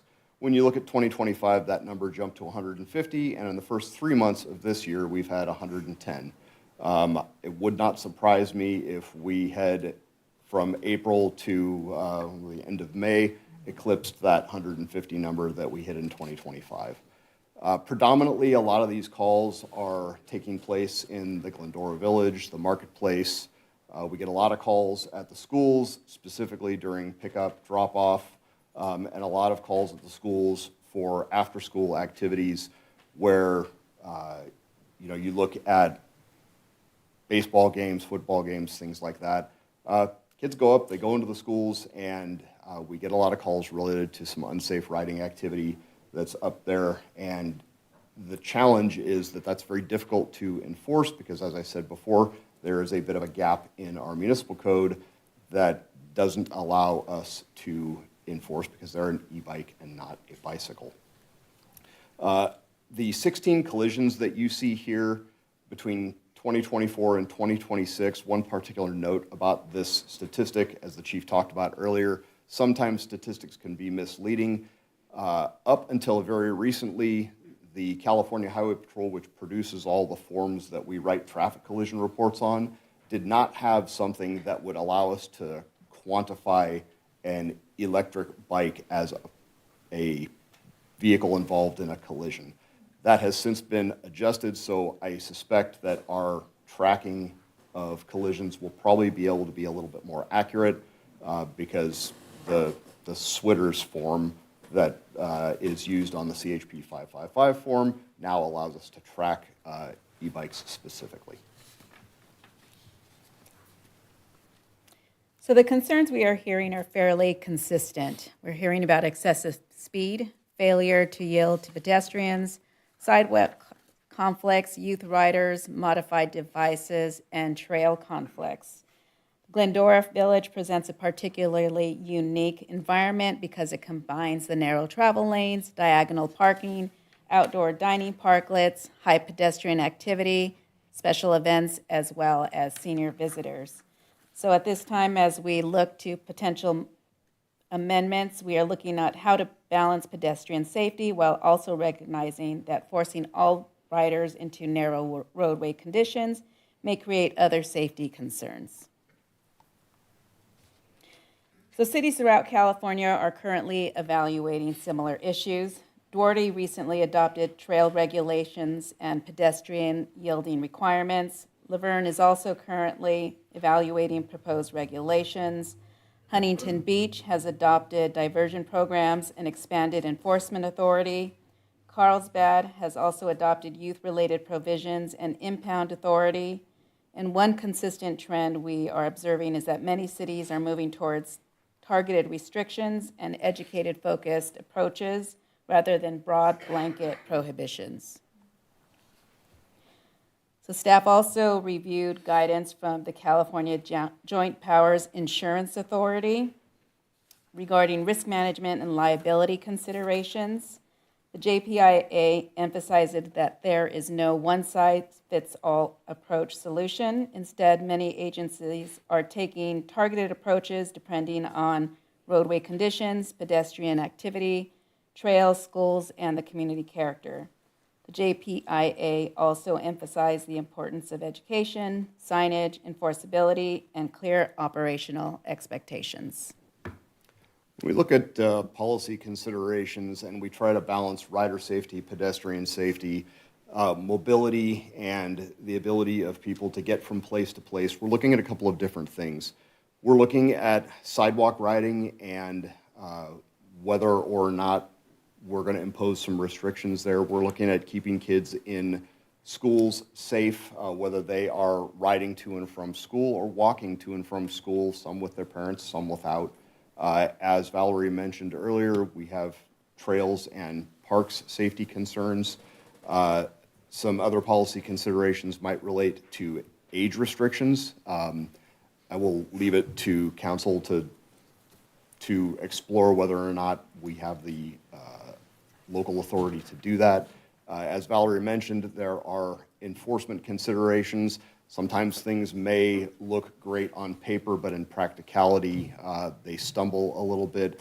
In particular, when you look at restricting, say, a Class 3 e-bike, for example. The only way to know if it's a Class 3 e-bike is to be able to look at the sticker that is on that bike. For practical purposes, it would be very difficult for a law enforcement officer to conduct an enforcement stop specifically on a Class 3 e-bike because you simply won't know that it's a Class 3 e-bike until you stop that person and look at the sticker, which we all know you have to have more of a reason to stop someone than just that. Education and diversion, that is a big portion of traffic safety. When you look at education, that is a primary component because if people don't know what the laws are, how can they possibly be expected to obey them? Especially when we are considering that many of our e-bike riders are under the age of 18, many under the age of 16. So education and diversion is a concern and something that council may want to look at. And as Valerie said, signage and awareness. People aren't aware of what the laws are or the signage is not clear, does not comply with the vehicle code. It makes enforcement practically a challenge. So in terms of sidewalk riding options, some things that council may want to consider, whether or not e-bikes should be permitted on sidewalks. Should we have a citywide ban? Should that ban be tailored to areas where you have a greater concentration of pedestrians? Should there be walk bikes only zones? Or should there be speed reduction requirements when passing pedestrians? When you look at some of the other cities that Valerie's mentioned, particularly the city of Huntington Beach, they do have a requirement in their municipal code that says if you are going to approach and pass a pedestrian, you must reduce your speed and you must signal by the use of a bell that's on your bike. No, I'm not kidding. That you are going to pass that individual. Those are some things that council may want to consider. Wrong way. There we go. No? Doesn't sound right. Unsafe riding and Sorry, looks like we've skipped a slide. Okay, just wing it. So what you should see is a slide that says unsafe riding and restricted areas. So we have a provision in our municipal code that, I want to make sure I get this correct here, Yeah, it's good. prevents nuisance riding. Now, nuisance is particularly broad and is defined as injurious to health or indecent or offensive to the senses or an obstruction to the free use of property so as to interfere with the comfortable enjoyment of life or property or unlawfully obstructs the free passage or use of that property. If you can tell me what that means, my hat's off to you. When you look at other examples of unsafe riding, and I'm going to borrow from the city of Huntington Beach, they have not made it so general that nobody can interpret what it is, but they look at specific things, specific activities that they regard as unsafe. So we're trying to balance pedestrian safety and rider safety. Some of the examples that they use and classify as unsafe riding would be pulling a wheelie down a sidewalk, zigzagging in and out of pedestrians on a sidewalk, zigzagging in and out of traffic. Those things that you look at and you say, this is patently unsafe. it's kind of like you don't necessarily know what it is, but you know it when you see it. When you see a kid riding on an e-bike and it's unsafe, those are the things that we want to try to address, because the vehicle code gives us some options. It does, but it doesn't give us all the options that we need. It will regulate things like riding against the flow of traffic. It will provide for equipment provisions, meaning you have to have a light on the front of your bike, you have to have a red light on the back of your bike. But it will not give us the provision to regulate riding on sidewalks. It will not give us the provision to prohibit someone from pulling a wheelie down the street. It will not give us the provision to require bicyclists or e-bike riders to slow down when you're passing a pedestrian. It will not give us the provision to make a walk your bike zone. That is one of the things that we're looking for in the municipal code, and one of the purposes that we stand before you here tonight is to say that not everything can be addressed from the vehicle code. We need some help with our municipal code to help further define what is unsafe and where we want to allow this and potentially restrict it. I think the next one should be trails. Okay. There we go. So now moving on to trails, which is another item for council to consider. And that is whether or not we want to amend who and where you can utilize a bike or an e-bike. We have two types of trails in the city: urban shared trails, which are trails that you might look at along our wash that we are developing, or just around the city in general. And then we also have natural trails. Both have considerations that you want to take a look at. With urban, as I mentioned, it's more of a shared use. They can be for commuter purposes as well as recreation, and many of them may be potentially appropriate for e-bikes. Then we also have our natural trails along the wilderness areas of South Hills and Big Dalton wilderness areas, where you may have more user safety conflicts, speed differentials, or erosion concerns. Now, some of our trails or natural trails may be appropriate for bikes. It may be on a case-by-case basis that we can take a look at. But agencies are evaluating restrictions on both types of trails, and different trail types essentially may warrant different regulations. Education and diversion. As I said before, education, enforcement, engineering, there are three main components of traffic safety. I'm actually kind of excited about the possibility of this, which might sound a little strange, but the truth is our desire as police officers is to keep people safe, and more importantly, to keep kids safe. And it doesn't hurt that I have some very, very passionate officers who have developed an education program. The awesome part about this education program is that it pairs a couple of different things together. It pairs knowledge of the law and, an hour or so of classroom work that helps bridge the gap between what kids will tell their parents is legal, what the internet will tell parents is legal, what social media platforms may tell parents is legal, and then what is actually legal, and more to the point, illegal. And it pairs that with actually how to operate an e-bike and a demonstration of proficiency relative to that e-bike's operation. The education component that has been created thus far in anticipation of council potentially writing something about education and diversion into the code, as you can see, consists of that 1 hour of classroom, 1 hour of the bike safety course, and then a required component of parent participation where they must go to the class with their kids in order for them to pass that class. Now, we've floated this particular idea to both the Glendora Unified and the Charter Oak school districts. I am happy to be able to tell you that they are both absolutely on board with the idea to be able to put this into place prior to the beginning of next school year. Obviously, I can't speak for the school district, but I can tell you that we've had conversations about having students from Glendora Unified Schools, a little bit less so with Charter Oak, just because I haven't talked to them quite as much. attend one of these classes in order to be able to ride their bike to school. Obviously, that is a district decision that I can't necessarily affect, and it's not the council's purview. But I say that because I think it's an important part of the education component, and I think it speaks to safety and our kids that are in the schools. Relative to the diversion program, the idea would be that if you attend a, say for sake of argument, you're riding down the street and you're going against traffic, a Glendora police officer stops you, issues you a citation. If you attend this diversion class and successfully complete it with your parent, it allows us to, in essence, divert that citation. So that citation doesn't go down to court, and it is dismissed in lieu of a fine or anything like that because they've completed this education portion.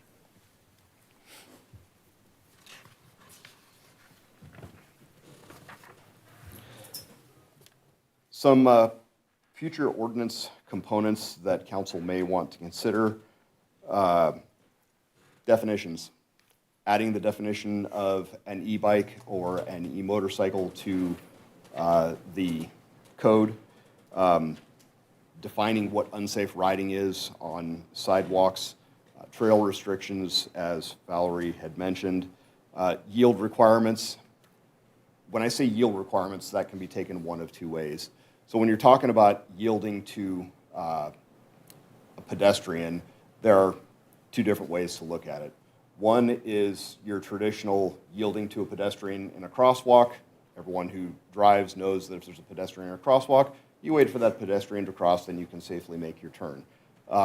That particular maneuver is addressed by the vehicle code, but yielding to a pedestrian on a sidewalk when you're on a bicycle or an e-bike isn't addressed. That would require something to be addressed in the municipal code. School area considerations, some potential considerations would be defining what the frontage of the school is and when e-bike riders either A, have to walk their bike or slow down. The vehicle code defines the frontage of the school as about 500 feet from the edge of the school property. So if you go out to the edge of school property, 500 feet from that point is where the school zone begins. Typically, that's where you will see a sign that says school zone. Next time you drive past Glendora High School, look to see where the edge of the property is. And about 500 feet one way or the other, that's where you will see that sign. Signage standards.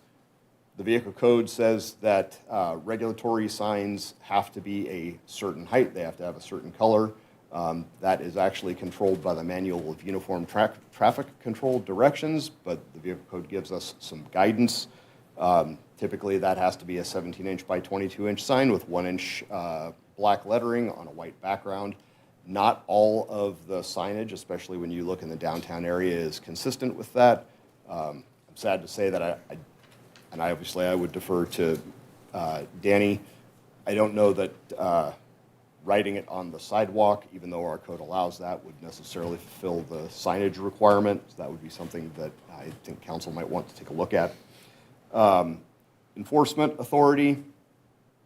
We have the enforcement authority simply by virtue of working as police officers in California, but what we don't have are the specifics to direct that enforcement to address the problems. Impound authority, the vehicle code does give us the authority to impound e-motorcycles. It does give us the authority to impound a Class 3 e-bike if you are riding it under the age of 16. But that's the only time that we can do it. We don't have any other impound authority other than that, and that was a new law as of 2025. And then obviously I talked about public education and outreach. One, because I think it's important, and two, I think that council should be aware of what it could look like. Next steps, I think Valerie is going to talk about that. So our next steps are to be here tonight, present you with this information, and hear council's discussion as well as take your direction. Go back, work with our city attorney, and prepare a draft ordinance. As Captain said, he'll continue their coordination with the schools as well as stakeholders. Public Works will work on developing signage and, again, Captain will work with the public education plan, and then we'll come back to City Council at a later date with the proposed ordinance and request approval at that time. Some questions for the, do you want to go to this one? Go ahead. Nope, I'm sorry, this Okay. one is yours. Questions I for have the City next one. Council. So we're going to My go apologies. over many questions for you. We've got a couple slides and different questions for you to noodle and discuss among yourselves so we can go back and draft this ordinance. But the first one, should e-bike riding on sidewalks be permitted citywide, restricted in designated high pedestrian areas, or prohibited in certain locations? Should the city establish designated walk-bike-only zones or reduce speed requirements in pedestrian-oriented areas such as the Glendora Village? Should additional restrictions apply near schools, parks, playgrounds, trails, or commercial centers? Should the city consider different regulations for urban shared-use trails versus natural surface recreational trails? Should the city establish minimum age requirements or restrictions for certain classes of e-bikes? Should the city implement an educational diversion program for juvenile violations in lieu of monetary fines? Should the police department have authority to impound unlawfully operated or non-compliant devices? And number 8, are there additional operational or enforcement considerations the City Council would like staff to evaluate as part of a future ordinance? And with that, we will turn it over to Council to review and discuss potential amendments and then provide staff with direction so that we can come back to you at a later time. And with that, we'll open it up to questions as well. Wonderful. Certainly not an easy path to take, and the homework and the research you've done is exemplary, so thank you for that. Adam's got a comment, and then I have one. We might be saying the same thing, so. I was just going to say, just really quickly, as we were looking at some of the statistics when we had the police report on this afternoon or earlier this evening, at 10,000 calls a quarter, our total calls a year, have been climbing in this issue, but we are addressing this earlier on. And also in the packet this evening is the last major rewrite of section 10.17 of our municipal code of 1995. The municipal code was also updated in 1999 when our skate park opened. And so as the captain alluded to, some of the enforcement areas, just wanted to be clear for anyone watching. We actually removed some of the violations at that time and removed some specificity. We weren't around in 1999 when some of that stuff happened, but in working with the city attorney, some of the questions we're asking the council and the authority we're asking for you to consider providing staff for enforcement is because that was removed at some point along the way, both in 1995 and 1999. So enforcement isn't as easy as it may sound because we did remove a lot of that authority. And so if there's any enforcement questions, obviously the captain would be great to answer, but just a couple comments after the presentation. Thank you. Okay, thank you. I think maybe the item 10 dates back to when people brought automobiles and the horse people were angry, so it goes back to that. My recommendation would be that we share comments or items or points that we might think are important to us without focusing on a direct solution yet. Let's hear each other's points and concerns or emphasis, and then if we collaborate from there and come together with a step-by-step program that might be easier for staff to navigate it. Does that make sense? Okay. Since it's your fault we're doing this, no, it's not really. I'll let Michael start, please. Thank you so much. That was an amazing report. A lot of work went into that, and the community is really engaged on this issue. The first question I want to ask, because it's been asked to me several times, is the Title 10. Has that not been sufficient enough to take care of bicycles on some of the sidewalks, particularly in the village? That's the bicycle side of things and not the e-bikes. Has that been an impediment for PD to address because there's issues with it? Can you opine on that? To be quite frank, I would have to look at the signage that exists in the village. as I said before, I don't know that having it spray paint, or not spray painted, but Pretty much. painted on the sidewalk is going to be sufficient for enforcement, especially if it is not legible. I would have some severe concerns about writing a ticket behind that if you can't read what the prohibition is. So basically, you're saying that that's not sufficient to do your job with enforcing bicycles when they shouldn't be there. I would have to look at what the signage appears to be. It's tiny. Based on my understanding of the vehicle code, I don't know that painting that on the sidewalk would be sufficient for signage enough to enforce that municipal code. Okay, great. Get that out of the way. So on your questions here, I'm good with all of them. You have all 8, except for I think that we need to be on sidewalks. We have to be diligent on where for sidewalks. We're dealing basically with 4 categories. We've got the 3 classes of the e-bikes, and then we have the regular bike that we need to deal with, and so we have for the maximum speed for regular pedal bikes. You know, we don't have a limit for that, but I think that we should probably put something in there because some of these bikes can go pretty fast on pedaling, and it could get dangerous.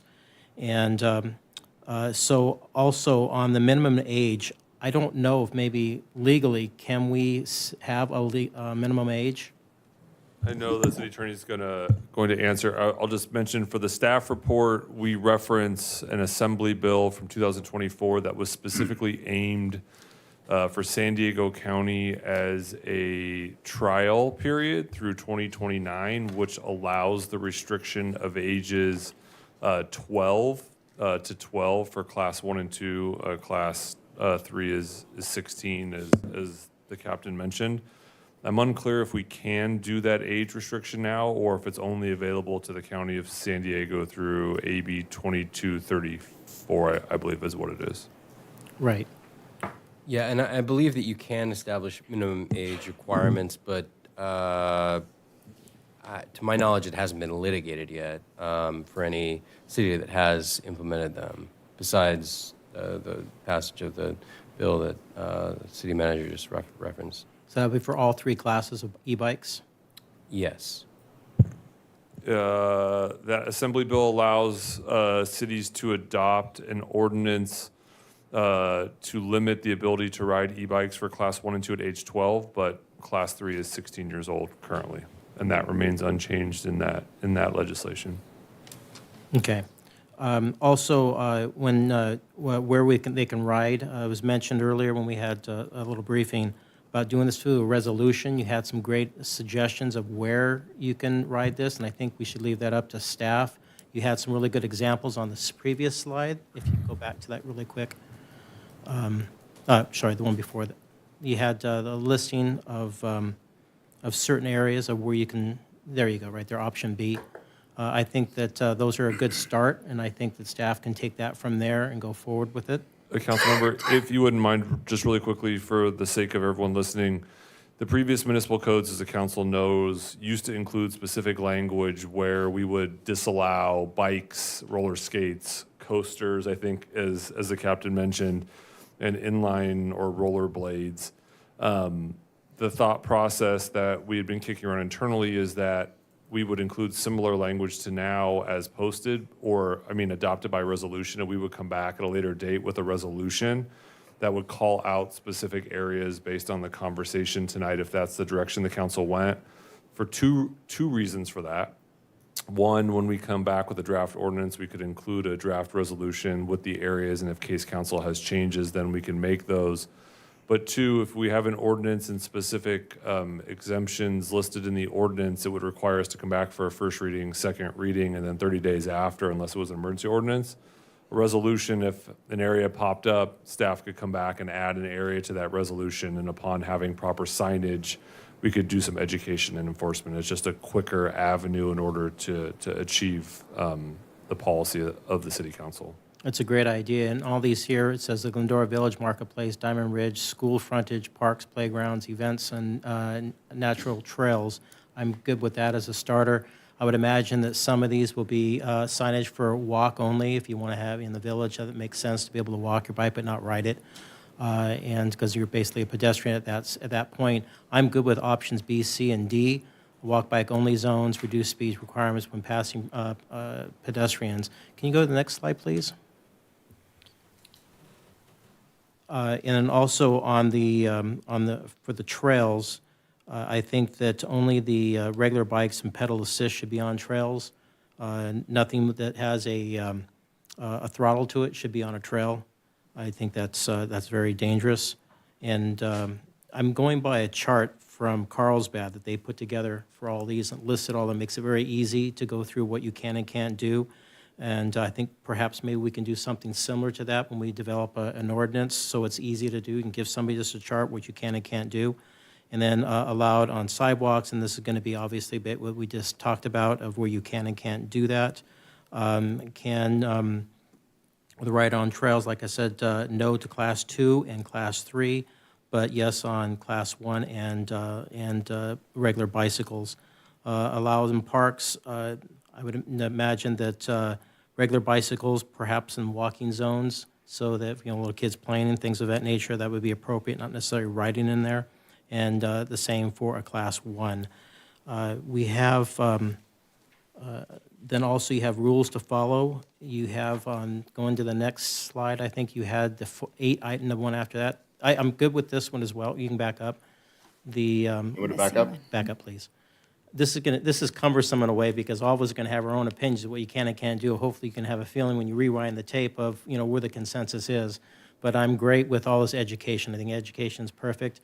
And I think that I admire that you guys put this in there. I think it's a great tool to move forward. So I'm good with all 3 items. Next slide. Forward or back? Forward.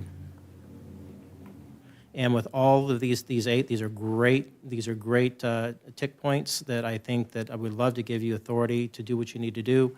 All of these, the definitions, sidewalk regulations, trails restrictions that I just mentioned, yield requirements, signage standards, diversion program enforcement authority and impound.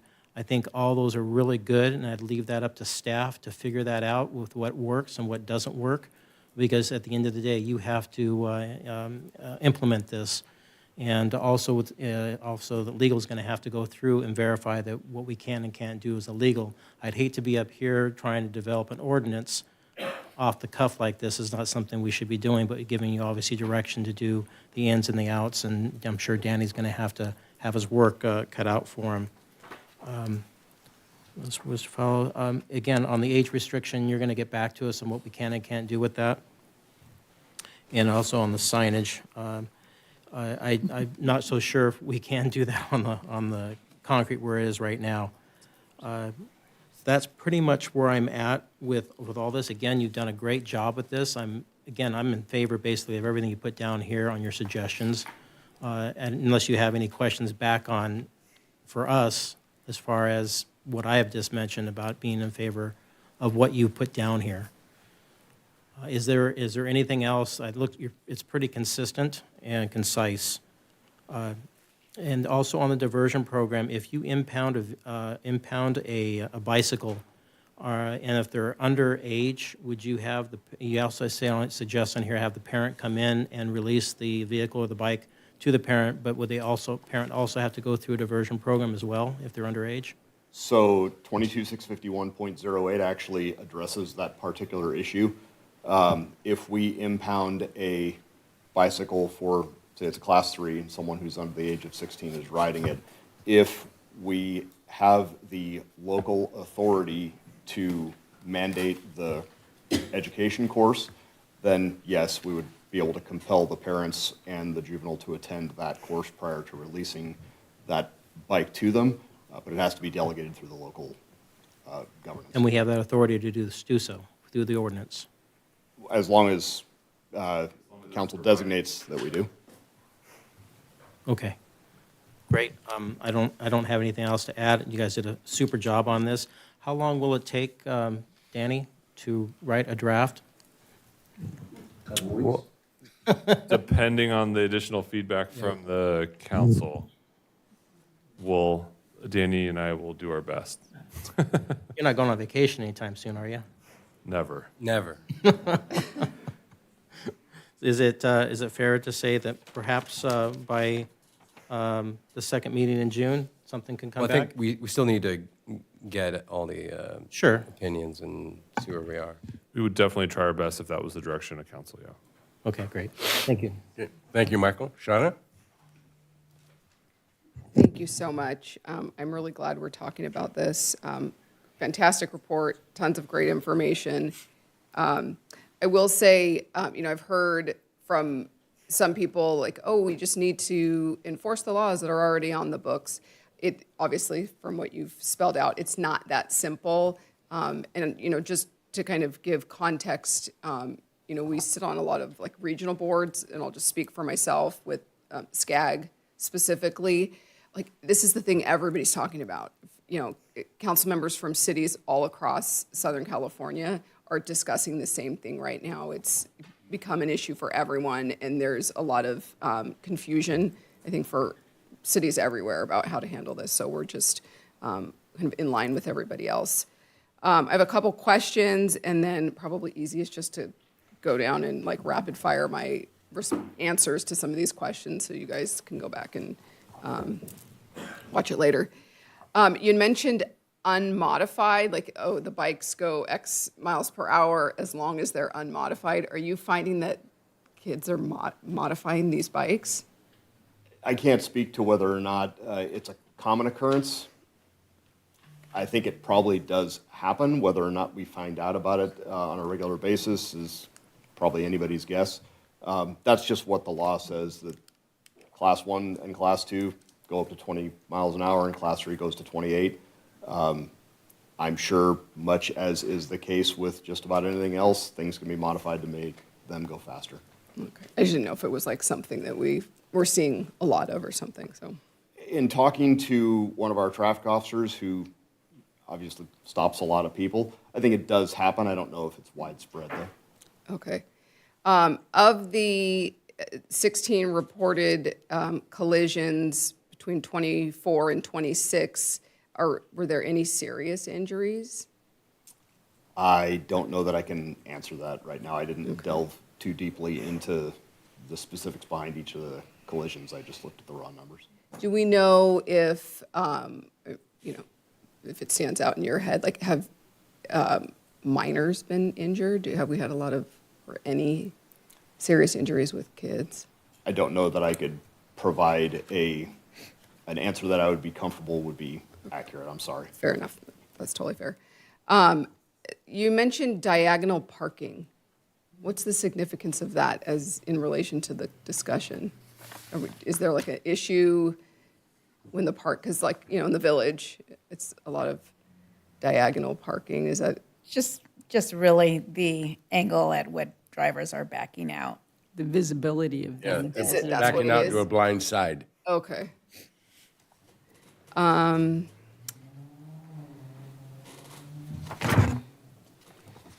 Those were my questions. Hang on. But now the fun part. Now I'm going to go down this list because I do have opinions on all of this stuff. And it's a good thing I'm not cool at all to my kid, because I'm going to be even less cool by the time I'm done giving my opinion on a lot of this stuff. Yeah, we already heard the last shower rights, so that's Yeah, just wait. I have a high schooler here. He's going to be thrilled about this. Okay, I'll just start going down. The council direction for sidewalks in public areas, should the bikes be permitted? My opinion, I think we need to be more aggressive on this. I think that sidewalks should be primarily for pedestrians. And we need to, I want to make sure that, that people are safe, that if it's not safe to be in the road, that they can be on the sidewalk. But I would support like a speed limit, a low speed limit. If you're going to be on a bike, an e-bike, anything on a sidewalk where there could be pedestrians, I don't know, what, 5-7 miles an hour or something, like slow way down in the village or in commercial areas where, where there's people mingling around. I would support like a walk only, get off your bike and walk it to slow it down even more. Let's see, after that one. Yeah, reduce speeds. I mean, generally reduce speeds, even in the street, next, by schools and, in the village. I support that. Yeah, a sidewalk. Trails, I don't see any good reason why these e-bikes should be on trails at all. That just seems, for a lot of different reasons, I think it's unsafe because there's people, there's like a lot of tight turns and stuff. And it was just going to erode the trails. If you have something that's motorized, it's just going to just thrash the trails. And how about urban trails, just? All of, even urban trails, I think, that it becomes a safety issue. If you want to be on trails, like go, I don't know where you do that, like kind of off-roading stuff, but I don't think it should be in the city.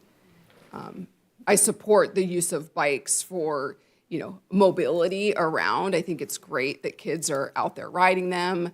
I'm not even opposed to, at our briefing, we were talking about, kids like popping wheelies and stuff. And, I'm not opposed to that, but it should be in a safe place. Like do it on your side street, on your cul-de-sac or something in front of your house, not along Foothill or Bennett or, where there's a lot of traffic. So I would say, I don't know how you work that into something, or if that's like the nuisance, terminology that you had talked about, but I don't want to be like a stick in the mud. A lot of these, they're kids and they want to be kids and we want to encourage them to be outside. I think it's better for them to be outside than it is to be inside on a video game with their face in a screen. But we want to make sure they're safe. And, when they're weaving in and out of traffic, not paying attention to drivers, it's not safe, and I want to make sure that everyone's safe.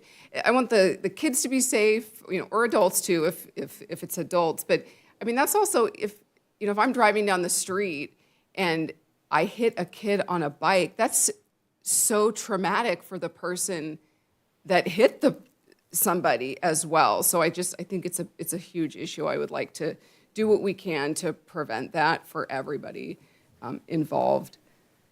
I definitely support education and diversion for both the minor and the parent, hands down. And I think it's a good opportunity to say, look, you messed up and let's, fix it and, move forward. Are we able to, once they do take the course, whether it's before they start riding or when there's an issue, like give a tag or something for the bike? Is that a thing? That's actually one of the things that we're considering, working with the schools, is that if someone attends that educational course, we give them a sticker, they get it only from the police department, they put it on their bike, that allows them to take it and park it in the bike racks at the schools.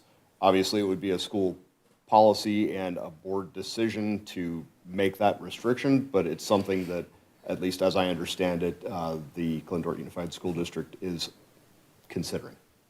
I like that GUSD and Charter Oak are interested in working with us. It seems to me that that's the easiest angle to kind of address it on the front end is through schools, and then enforcement, I guess, on the back end. They're both very good partners to us. Yeah.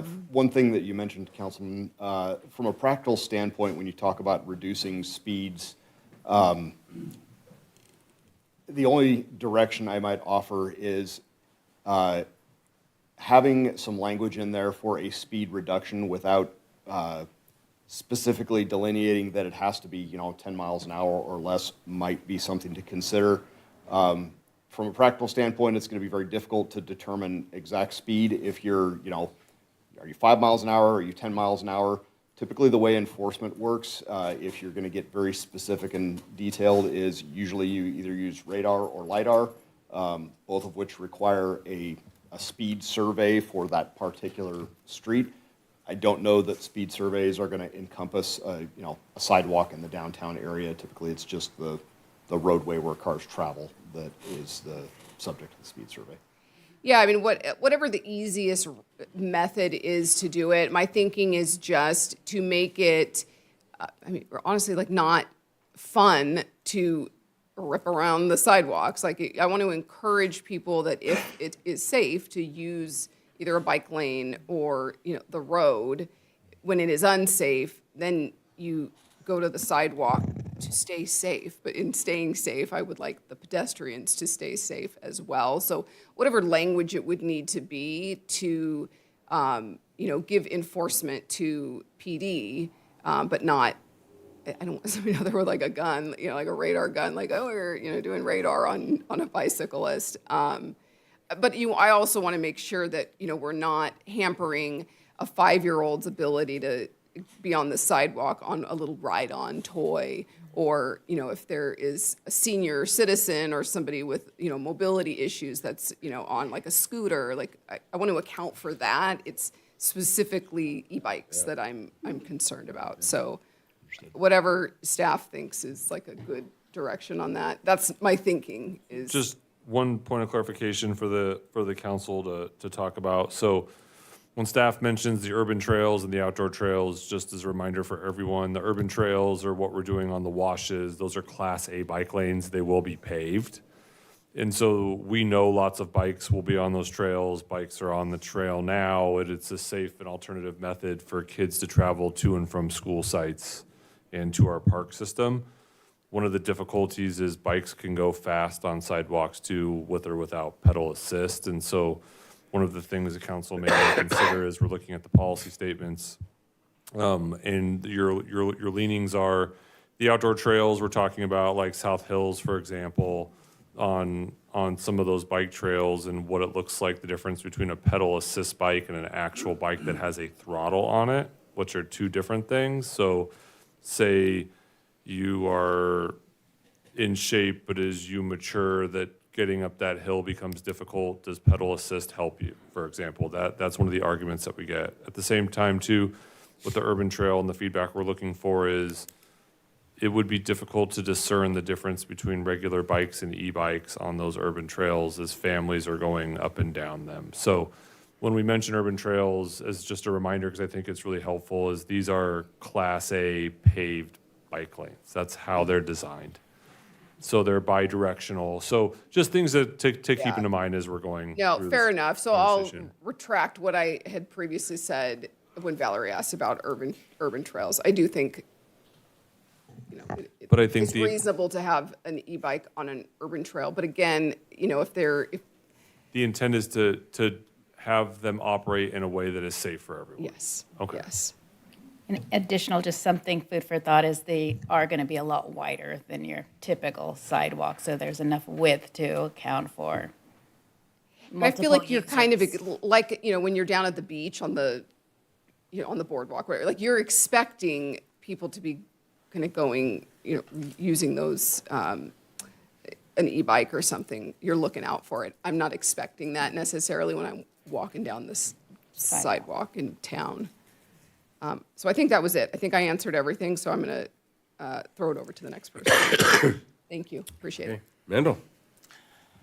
I'm ready to make a motion, but in the spirit of brevity, I would refer to the staff report, starting with unsafe riding options may include, and the following 34 points. I would endorse those. I would endorse everything that Michael has said. He covered it well. I would simply add that we need a city marketing plan.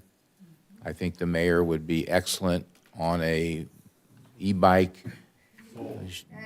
doing and showing what is acceptable and what's not, just offering that. But yeah, I'm for this. The speaker reflected the feelings that I and others have. I brought this up at a chamber board meeting, and you thought that I had offended everybody there because they were all pretty much, we need something done. So, yeah, so that's all I have. Thank you, Mendel. Karen? Thank you. Yeah, and even back in the dark ages when I was in school, I went to school in LA, and there was a program that I signed up for so I could get the sticker on my bike and get a certificate from the PD where they taught me how to signal on my bike, making a left turn, a right turn, what to do when I came to the stop, if I had to walk across the crosswalk or ride, all of those things. And it was very exciting to go through that course and do it. So I definitely support the educational piece and think that's important. I did some informal surveying. There's a group of 7 or 8 children, elementary age, that live in my neighborhood, and they all meet up in the morning on their bikes at the corner of Elwood and Ada and ride to Hope Lutheran. So I talked with them and said, hey, what do you think about this? And they were all very good. They said, well, we shouldn't be riding on the sidewalks in the village because Glendora PD will write us a ticket.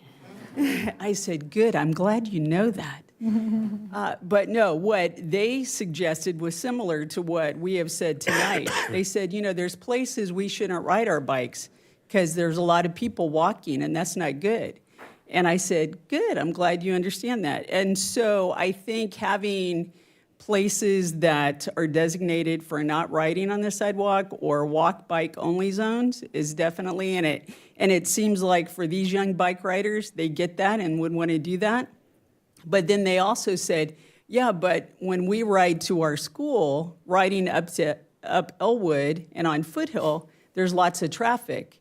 So we want to ride on the sidewalk because that's safer for us. And I said, we get that, and that's good. But they also understand that should there be a pedestrian approaching them, practice good manners and slow down or whatever. So I think that it's striking that balance, that is the key, is finding what's appropriate and what's not, really doing education, having parent accountability, having something with teeth in it, so you get the parents' attention so they don't just, yeah, and next week give the e-bike back or disregard whatever enforcement issue. So I think that's important. And one of the other things that these young bike riders said to me was, could we have more bike lanes? I said, we're working on it. And I think that in terms of the trails, I would agree with what's been said already, that for the urban trails, that's what we want folks to do, is get out and use those. When I'm running in the South Hills trails, I don't want to come around a corner and run into an e-bike. That would not be pretty. So I think definitely not having someone that's going 20 miles an hour is understandable. So, but I don't want the Glendora Police Department to become the bike police and have so many things that you're constantly having to invest all your time and energy in that. So maybe structuring it in such a way that you can get the point across clearly and loudly and not have to drill down with so many specifics that it takes you away from other pressing issues. So thank you. Thank you, Karen. I want to narrow down and bring in some of the global aspects. I think the format and the things you've brought in are excellent, but I want to include a couple of things that may not clearly be named because I don't want to miss it. I don't have to come back later, well, we didn't say. So I'm not sure what a coaster was, I don't recall, but I have a little Razor scooter. Fell on my butt in the Christmas parade on it, so I know about that. But I think scooters need to be enumerated as well because we have electric scooters that I see go blowing by on sidewalks very fast. I think those need to be included in this inventory. I think we should exclude and make some notation about motorized wheelchairs because people often are in a wheelchair that has its own power and things, and I haven't seen too many of those running over people and doing poor things, but maybe that ought to be identified as a clarity's sake. And it's interesting when you go fishing in almost any state or doing different things, they clearly say it's the user's job to know the rules of the road or the rules of the game. okay? Education is wonderful, and I think I promote that without a doubt. But I think that for to say, wow, I didn't know that, shouldn't be a great answer. Well, let me help you know that and move forward, and you've got a very proactive educational process. I clearly feel that if a citation's issued or a impoundment is issued and it's a youth, that the parent needs to go sit in that training class again, if they didn't already, but for the incident, not because I did it once and I don't have to go again because I know better. No, go spend a couple hours with your child and take that class again. I think that's very important. So I would certainly ask that we mandate that. As far as trails go, I've had lots of people talking about, and our age group, and they say pedal assist on trail bikes is becoming about the only way they can do it anymore because they're declining in stability, but they're smart enough and they got a little bell system and things so they don't drive over a hiker, and those are good ideas. Even one said there ought to be a hanging bell system, not at our bike park. Hey, check out the bell, go ride your trail, come back, put the bell back. We'll be buying bells every day, I know. But those could happen. If it's a throttle assist on a trail, not a good idea. The urban trails, they're going to be the finest asphalt in our town. Absolutely. That's going to be, if I was going to go race bikes or skateboards, where am I going to go? The clean, smooth, wonderful asphalt. You didn't hear that from me as a suggestion. But that's a reality, okay? So I think it comes back to very important, and to your point, it's hard to differentiate. Well, you can't ride your e-bike on the urban trail, but I can ride my bicycle because we might be riding together. So it comes back to right-of-way, rules of the road, conscientiousness, and civility to how to do that. Some of them go 20 miles an hour, I guess. We see that, and some of them, yes, if you got an engine on it, somebody's going to hop it up, okay, guaranteed. That's going to happen because they get bored with not tinkering, so they're going to figure out how to tinker. I think we need to look at that, and a good example is the speed limit in the village is 20 miles an hour. I don't drive 20 miles an hour in a car driving up that street. There's so many obstacles, visual issues, lots of things. So I kind of look at what am I doing and looking at, and I'm doing about 15 or 16 miles an hour. That's just fine. So to say, hey, you can go 20 miles an hour on the sidewalk in the village, I don't think that's a great idea. That's not good at all. So I would ask that we address and look at that. One last item, because everybody's focusing on, love what you brought to us. It's not in here, and I understand it's out of the realm of this conversation, but I'll just mention it. I won't dive into it, but we need to look at golf carts. And somewhere along the way, if we can't do it now with this, okay, but we need to include golf carts as a motorized vehicle on the road in Glendora. And I would ask us to do that. I have nothing against golf carts, folks. I think it's a great alternative and a great solution to starting up that 6 mile an hour, mile per gallon truck to drive to school. Take your golf cart. Do it right. Okay? And Mr. Mayor, I think that you're already doing this with education with the private schools, but I would just throw that out there too, that in addition to Glendora Unified and Charter Oak, like for instance, those young bike riders that I talked to, they all go to Hope Lutheran. So I think several of the private schools could benefit from those conversations. I think you've already had some of those, but I just throw that out there. Thank you. Okay. Let me ask the hard question.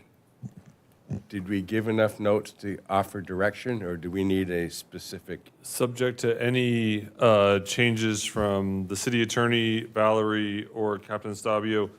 Some of what we've heard basically is there's general agreement that in certain areas of the city, and I will categorize this as skateboards roller skates, everything, in addition to the e-bikes we're talking about, but bikes and electric scooters, that we look at specific areas where we do not allow riding on sidewalks. It's a walk your device type of thing, whether that is schools or busy commercial centers, parks, the village, that we bring back options for what those areas are that are consistent with what's in the staff report. How about things that roll? Well, yes, and to the mayor's point, make sure there's an exemption for things that are related to a wheelchair or any other ambulatory issues, so long as they're specifically designed for that exact thing. We're not riding a tricycle, we're not, it's, Soapbox derby. yeah, it's specifically for that intended use. We also heard that council wants to look at from both the penalties and the ability to waive those and do a class type of thing to work with the schools as it relates to existing use on sidewalks, that we look at ways to mitigate speed and encourage the right way of using the sidewalk from a courteous and acknowledgement standpoint, that you need to be aware of pedestrians and how all of that works. And everyone seemed to be okay with some of the other provisions that were in the staff report. Going through some of the other questions, it looks like make sure there's signage, and as long as it's consistent with the staff report too. And that we work on an education campaign on what that looks like and a timeline for how some of that stuff is rolled out. Captain Valerie, any other specificities that you heard? Oh, and the legality, if we wanted to look further down the line at age restrictions. Apologies for that. So is it fair to say we have consensus on the staff report? Yes, from me. Me too. Could we have all of this done, approved for the second reading, third reading, however many times we got to read this thing, and to make sure that it rolls out prior to when school starts? I think the biggest issue is signage and getting all that stuff done. Well, that will be the biggest challenge in Let's get it done. At least get the ordinance done. Yeah, so to the extent we can look at the second meeting in June on what that looks like with the finalized areas, would be a reading in July, which means any rules that become due in August. I think the largest challenge there is the signage, if I had to guess on that, and that is, we don't do that, so, but to the extent possible, yes, that would be a great goal. You know, there's a risk management theory in warehousing that has motorized equipment in it. If you're operating that equipment faster than a walking pace, you're looking for an accident. So even if we say shared space, yield to pedestrians, or maybe that shared space is perhaps you don't have to get off and walk, but maybe you don't ride it faster than a walk and you still yield to, just options. And somebody might throw something at me by suggesting this, but because the signage issue sounded like that may be a stumbling block, maybe when school starts, maybe some of the traffic trailers with signs that just say, I don't know, you write it, you get a ticket. I don't know. We will come back as soon as possible, and then we will do our very best to give a realistic timeline on what this looks like, from education, classes, and setup and stuff like that. Okay, so have we got enough information? Do we need a motion and an action, or do we have? I don't think there's a motion. I think we have Do you consensus. both have everything you think you need? We have enough. Yeah, I think we have enough. Okay. Great. Well, thank you. Phenomenal work. It really is helpful and gave us some wonderful tools to just carry forward a little bit, because you did the yeoman's work, so appreciate that. Yeah, great report. Great presentation. Okay, so no motion needed.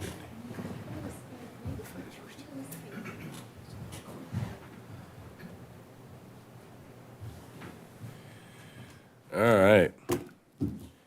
Save the fun things for staff to sit all the way through all this good thing and come back to item number 10, the annual comprehensive financial report for fiscal year ending June 30, 2025.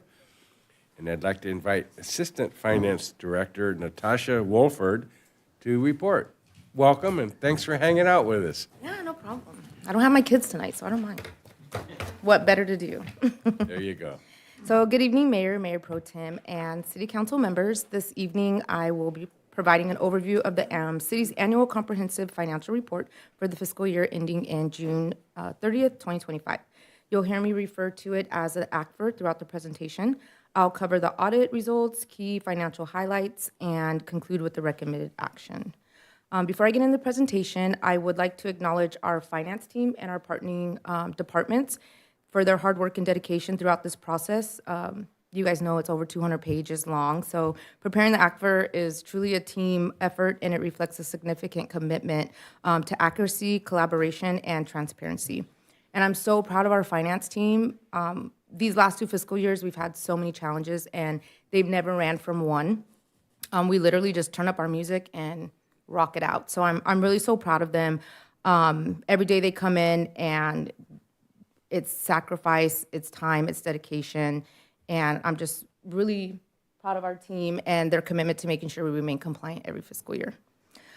Because finance did recently present the mid-year budget, I did want to take a second and mention that there is a difference between the budget and the ACFR.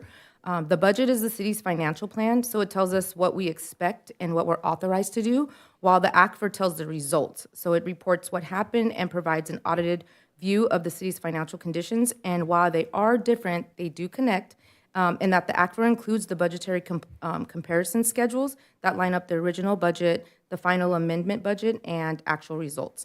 And these schedules explain variances, which will explain why the actual revenues or expenditures were higher or lower than we planned. Is this my clicker? Got the clicker. First time. My first click. This slide is about the ACFR structure and the auditor communications. So the ACFR is essentially the city's annual financial report card. It tells the story of our financial condition, and it's organized into 3 main sections. You have the introductory section, which provides an overview of the city and includes the transmittal letter. We have the financial section where the audited financial information is presented. It includes the auditor's opinion and my favorite, the management discussion and analysis, which is also known as the MD&A. And the third section is our statistical section, which provides long-term trends. The financial section is where we're going to have our primary focus tonight. So the audit key takeaways. The annual audit represents an independent review of the city's finances as of June 30th, 2025. The auditors reviewed financial records, internal controls, and policies to verify accuracy and compliance. The process is required and helps ensure transparency, accountability, and consistency in our financial reporting.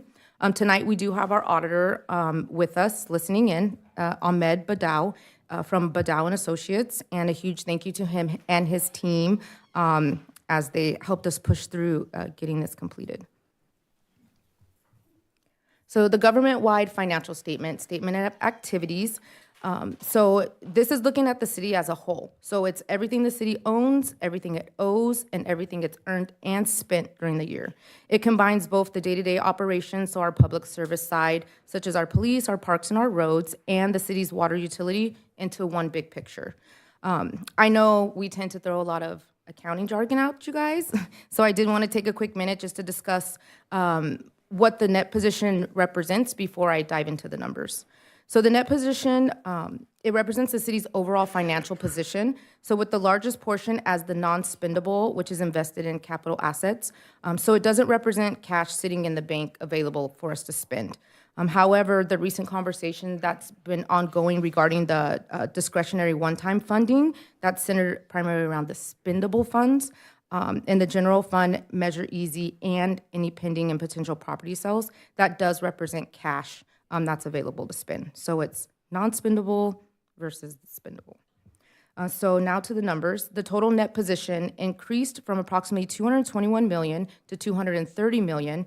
It's an increase of roughly about $8.8 million. So while we do show over $230 million in a net position, as I mentioned earlier, a significant portion of that consists of our infrastructure, like our roads, our facilities, and our water system assets. So while those are valuable city assets, they can't simply be used to fund our day-to-day operations.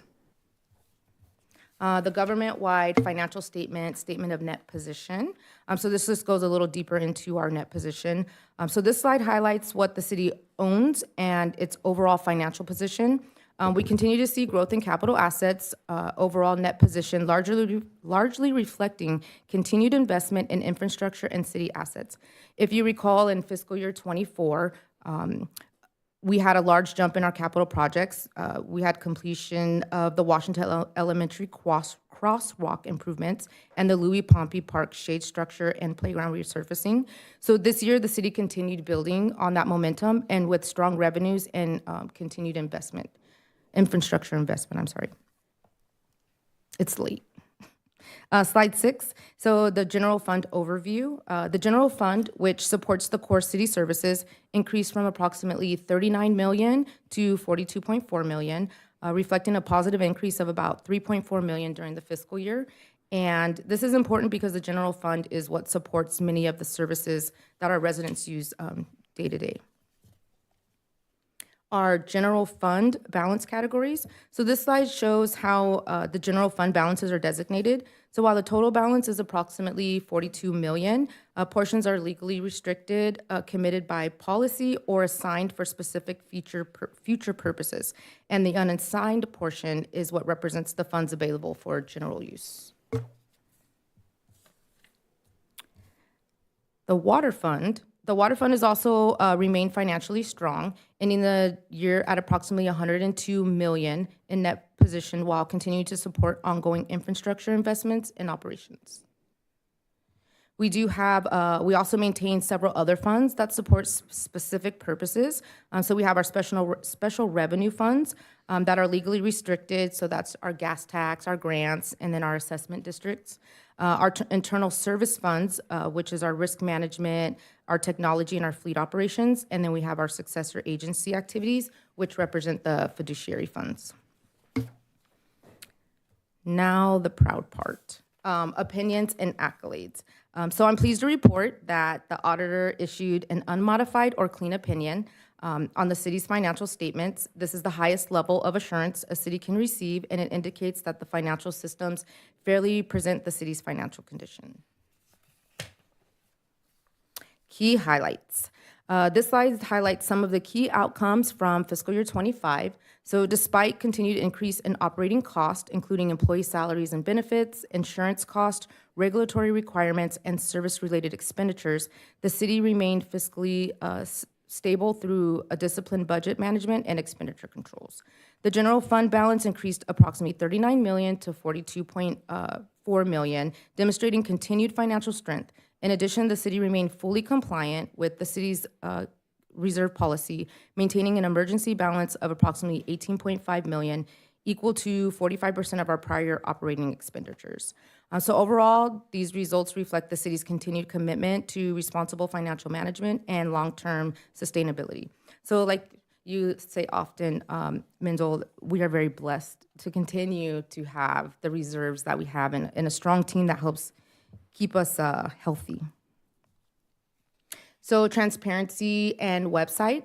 This is the website on our city webpage where you could retrieve our budget reports and all of our financial reports. So it's for transparency and public access. The complete ACFR is available on the city's webpage if anybody wishes to review it.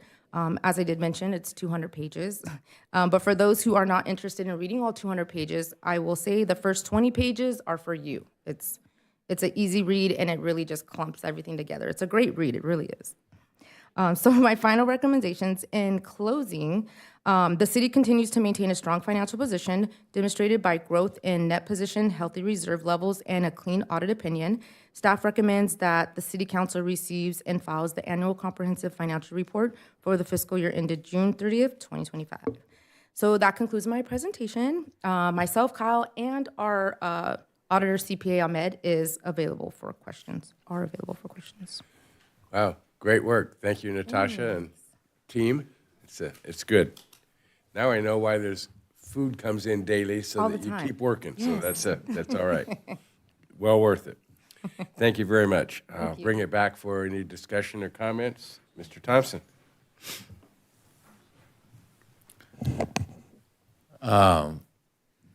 Really good job. Thank you. My wife was out of town for the last 4 or 5 days. So what did I do? You read the act for, I did. I read the 200 pages. I can't say word by word, but I read them, and really good stuff. I admit, if she hadn't been gone, I wouldn't have done that. I'll be fully, but you would have did the honeydew list instead. but since she was gone, I did read it, and I thought of you and Kyle all the time. Excuse me. And stuff. I have nothing to add. I mean, we're in great shape. Reserves are right where we want them to be. AAA bond rating. We are one of the few cities within this area to have that, and I credit the 5 of us and previous councils and our management team, which is stellar. And as we all know, we've got some big things to look at here in the next 2 or 3 months, which we're going to look at, and we're going to make some good choices there. But thank you for your hard work. Auditors, thank you for sticking it out here, and thank you. Just good job. Thank you. From all of us, thank you. Thank you for the hard work you do every day and for presenting this. And I'm anxious to hear the Finance Department playlist that you have going on there. So especially I want to see what Kyle's listening to. But no, thank you for all your hard work and job well done for such a great report and getting that clean audit report. Thank you, we appreciate it. Great. Thank you, Karen. Shauna? Thank you so much. Great report. Tons of information in there. Appreciate you guys, all of you, Kyle, your whole team. And you're fun to have up here. Oh, thanks. You're funny. I like you. Get it from Kyle. And I appreciate, in times like this, I really appreciate briefing with Mendel, our financial guy, because, any questions that I have, I know I can hit this guy up. But I'm good. Thank you so much. Thanks. Thank you, Shauna. Michael? Thank you so much for your report. I'm missing Kyle's dad jokes. He hasn't taught you any? No, listen, I knew you were going to say that. So I have a mom joke. You have a mom joke. Just Let's hear in it. case you said that, I Let's prepared hear a it. mom joke, okay? So as a mom, I've learned that parenting and budgeting have a lot in common. Somebody always wants more money. I had to keep it clean, so. Dun-dun-dun. Yeah, no.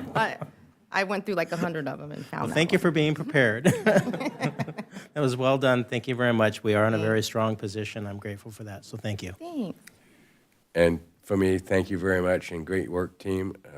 It's always nice to know that, and the clarity and transparency of it, that, well, it looks like there's a big number out there. It's not all spendable, so Yes. that's good to understand. Thank you very much. I'll move recommendation 1. Second. Motion by Mr. Alamo, second by Mr. Thompson. I'll ask us to kindly vote.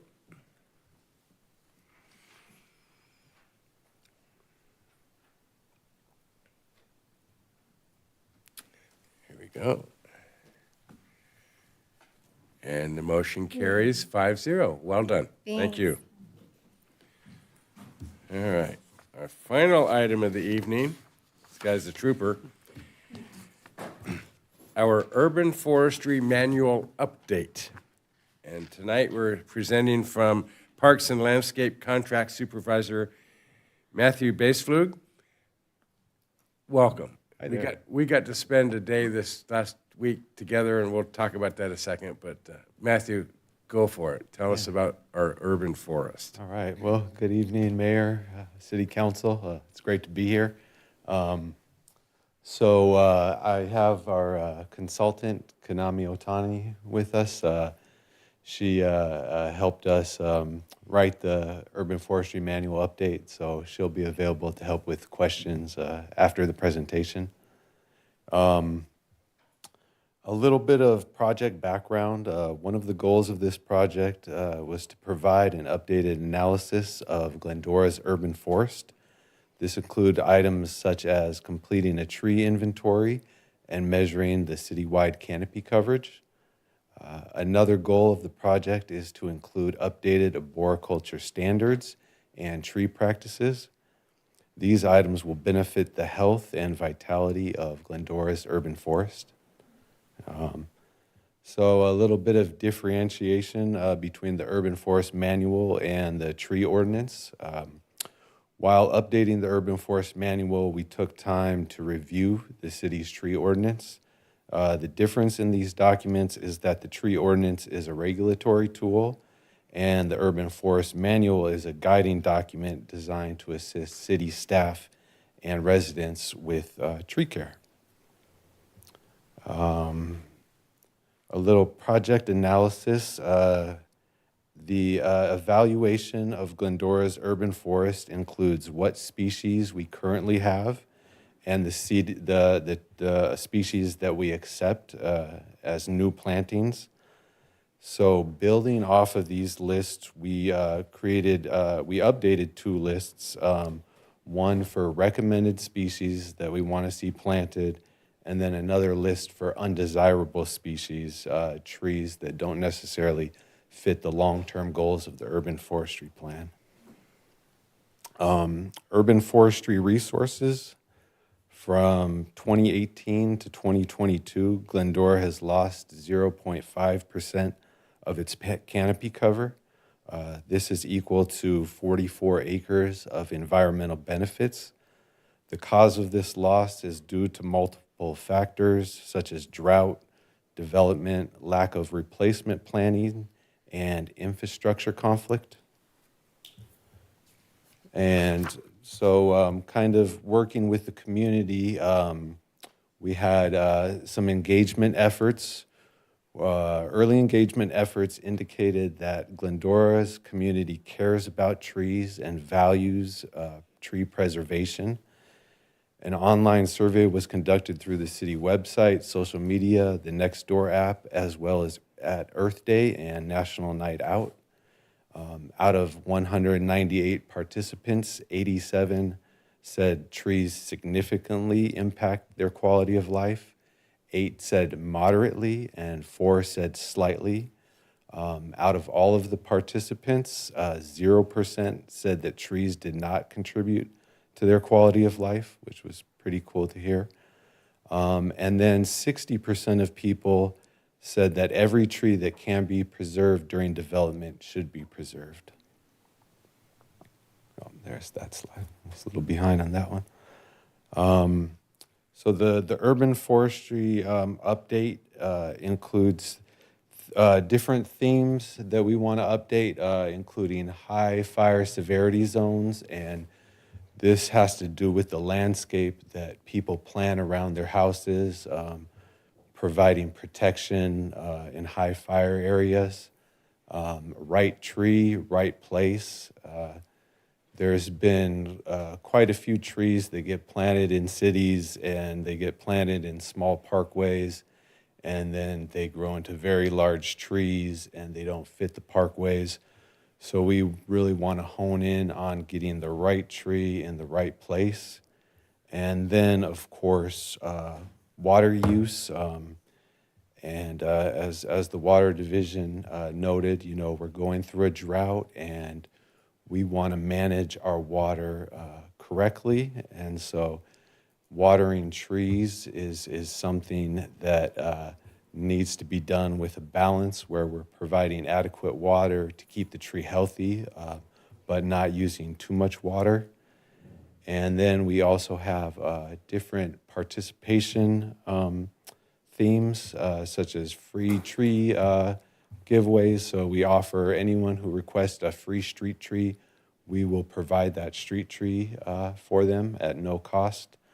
We're also working to designate heritage and memorial trees. And then we've done multiple volunteer efforts for tree planting. Just this last Arbor Day, we planted 19 trees between Finkbinder and Gladstone Park. There were some really fun events with different churches doing that.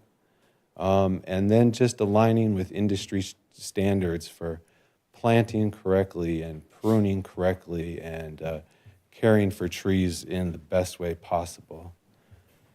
Another section that is important to note is the downtown ficus trees and how they are maintained, and the difference between the maintenance of the downtown ficus trees to your typical tree pruning. So we trim the downtown ficus trees once a year, whereas the industry standard for trimming trees is 5 to 7 years. So they have an above average trimming, but this is kind of what gives them that unique shape. And as these trees age, we want this to be a topic of discussion to see if the Glendora community, wants to keep the ficus trees or perhaps do something different. They of course are an aesthetic value, so that's kind of where their big priority comes from. So our recommendation is that the council review and provide feedback for the updated urban forestry manual and receive and file the updated urban forestry manual. Wonderful. Thank you, Matthew. Sure. Great report and lots of expertise to support it, so appreciate that. Karen? Yeah, no, thank you for your work on this. And as the mayor alluded to, having the opportunity to visit with you some the other day and hear some more of the background behind this, as well as look at some of our partners like West Coast Arborists and all that's available through that. So appreciate all that you're doing to maintain our urban forest, and looks good. Great, thank you. Mendel? Thank you. This is very, very good, and happy that we have such an environment to live in. Let me ask you, Adam.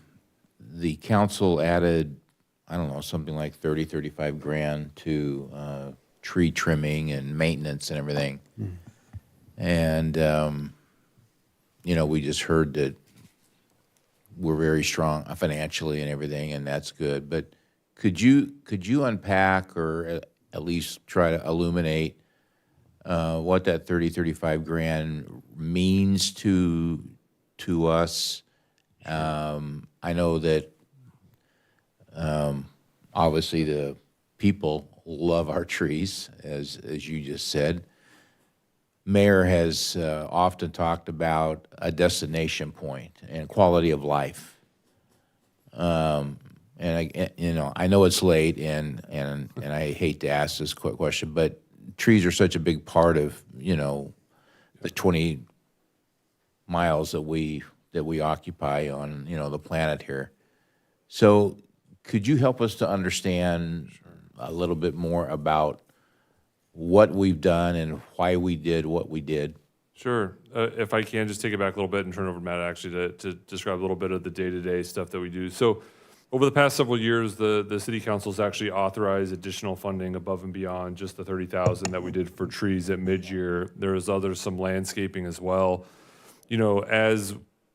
As we go to look at tree trimming cycles and standards, there are trees that come up that need to be removed or they need to be trimmed sooner. And so staff does a tremendous job in assessing and working both with city staff and with the vendor on being able to more quickly respond to address liability issues that may arise, to take better care of the trees so that we can offset some of those infrastructure impacts. So council's investment during the mid-year budget was really to help us further our strategic plan goal of making Glendora from a quality of life standpoint, and when you walk into our community or drive through our community, you understand where that money's going to. Would you mind sharing a little bit about how, as things pop up with trees, how you're able to address things on the fly, whether it's additional trimming or tree removal or tree planting, and how the additional funding really helps you do that? Yeah, definitely.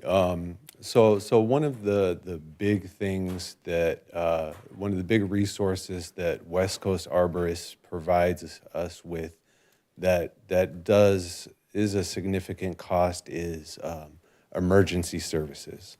So if we get a call at 2 a.m. and there's a tree or a branch down blocking street lanes that's out of our capability for removal, we can call West Coast and they'll be there within an hour, 2 hours to remove the branch. So that's an expensive service because they charge at a different rate for emergency responses, but very useful.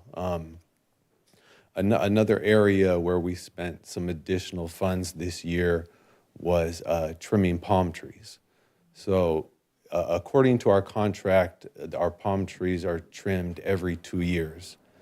We had a little additional money this year, and so we were able to trim all of our palm trees in 1 year, which helps with debris during the windstorms. Palm fronds fall, and that's one of our biggest calls, is that people complain about the fronds falling in the street or falling in their yards.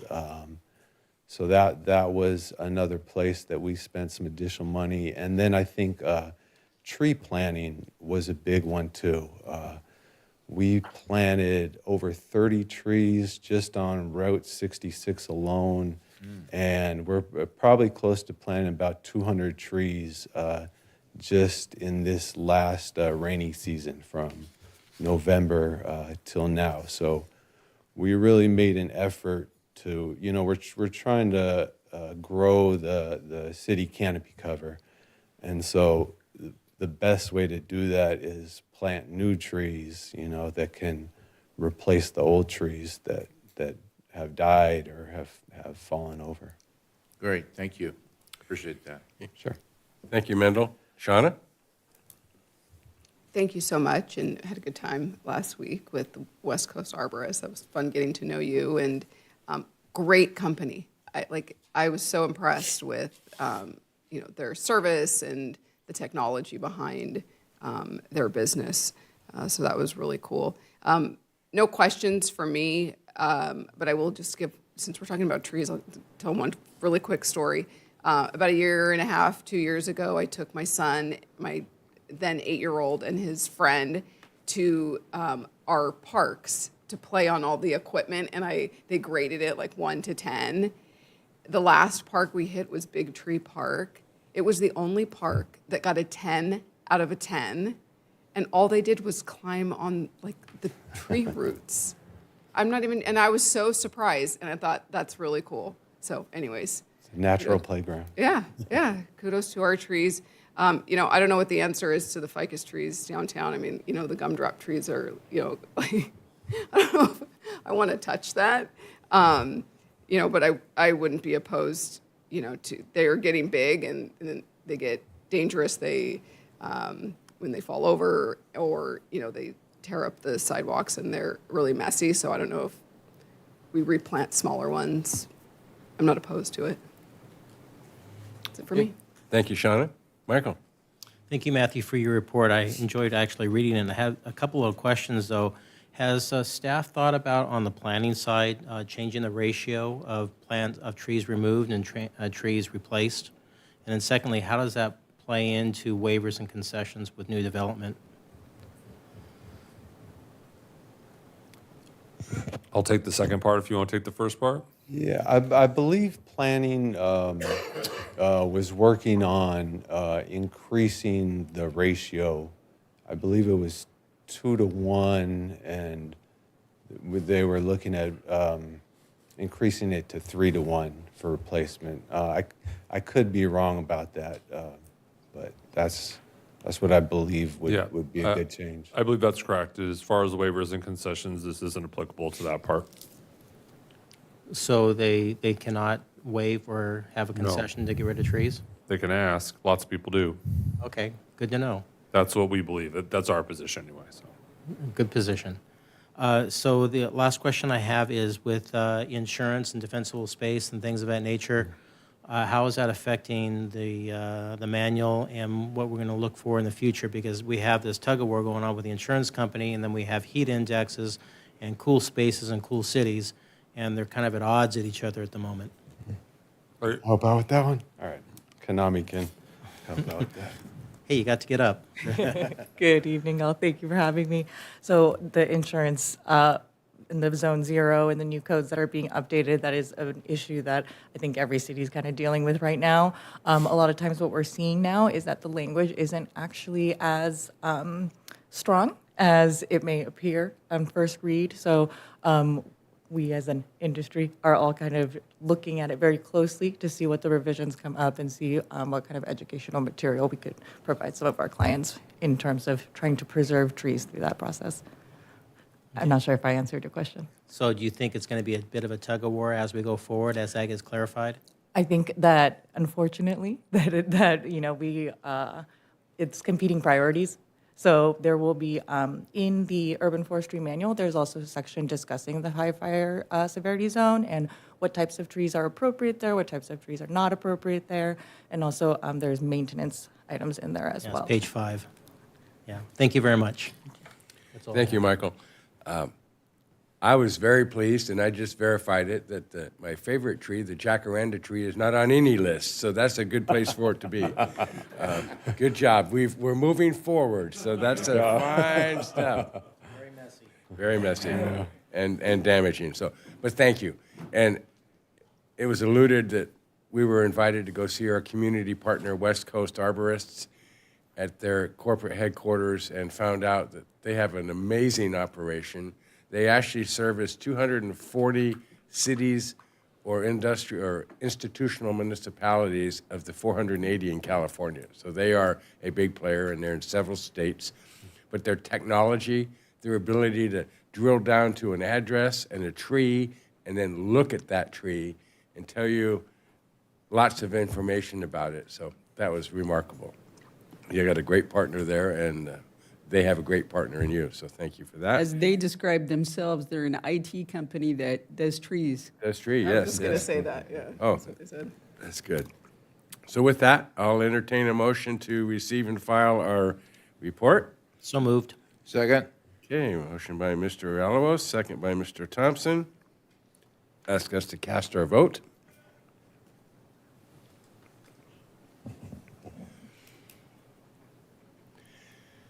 And the motion carries 5-0, unanimous. Matthew, thank you very much. All right, Appreciate thank you. it so much. Appreciate it.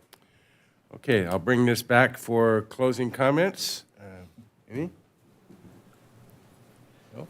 Okay, staff?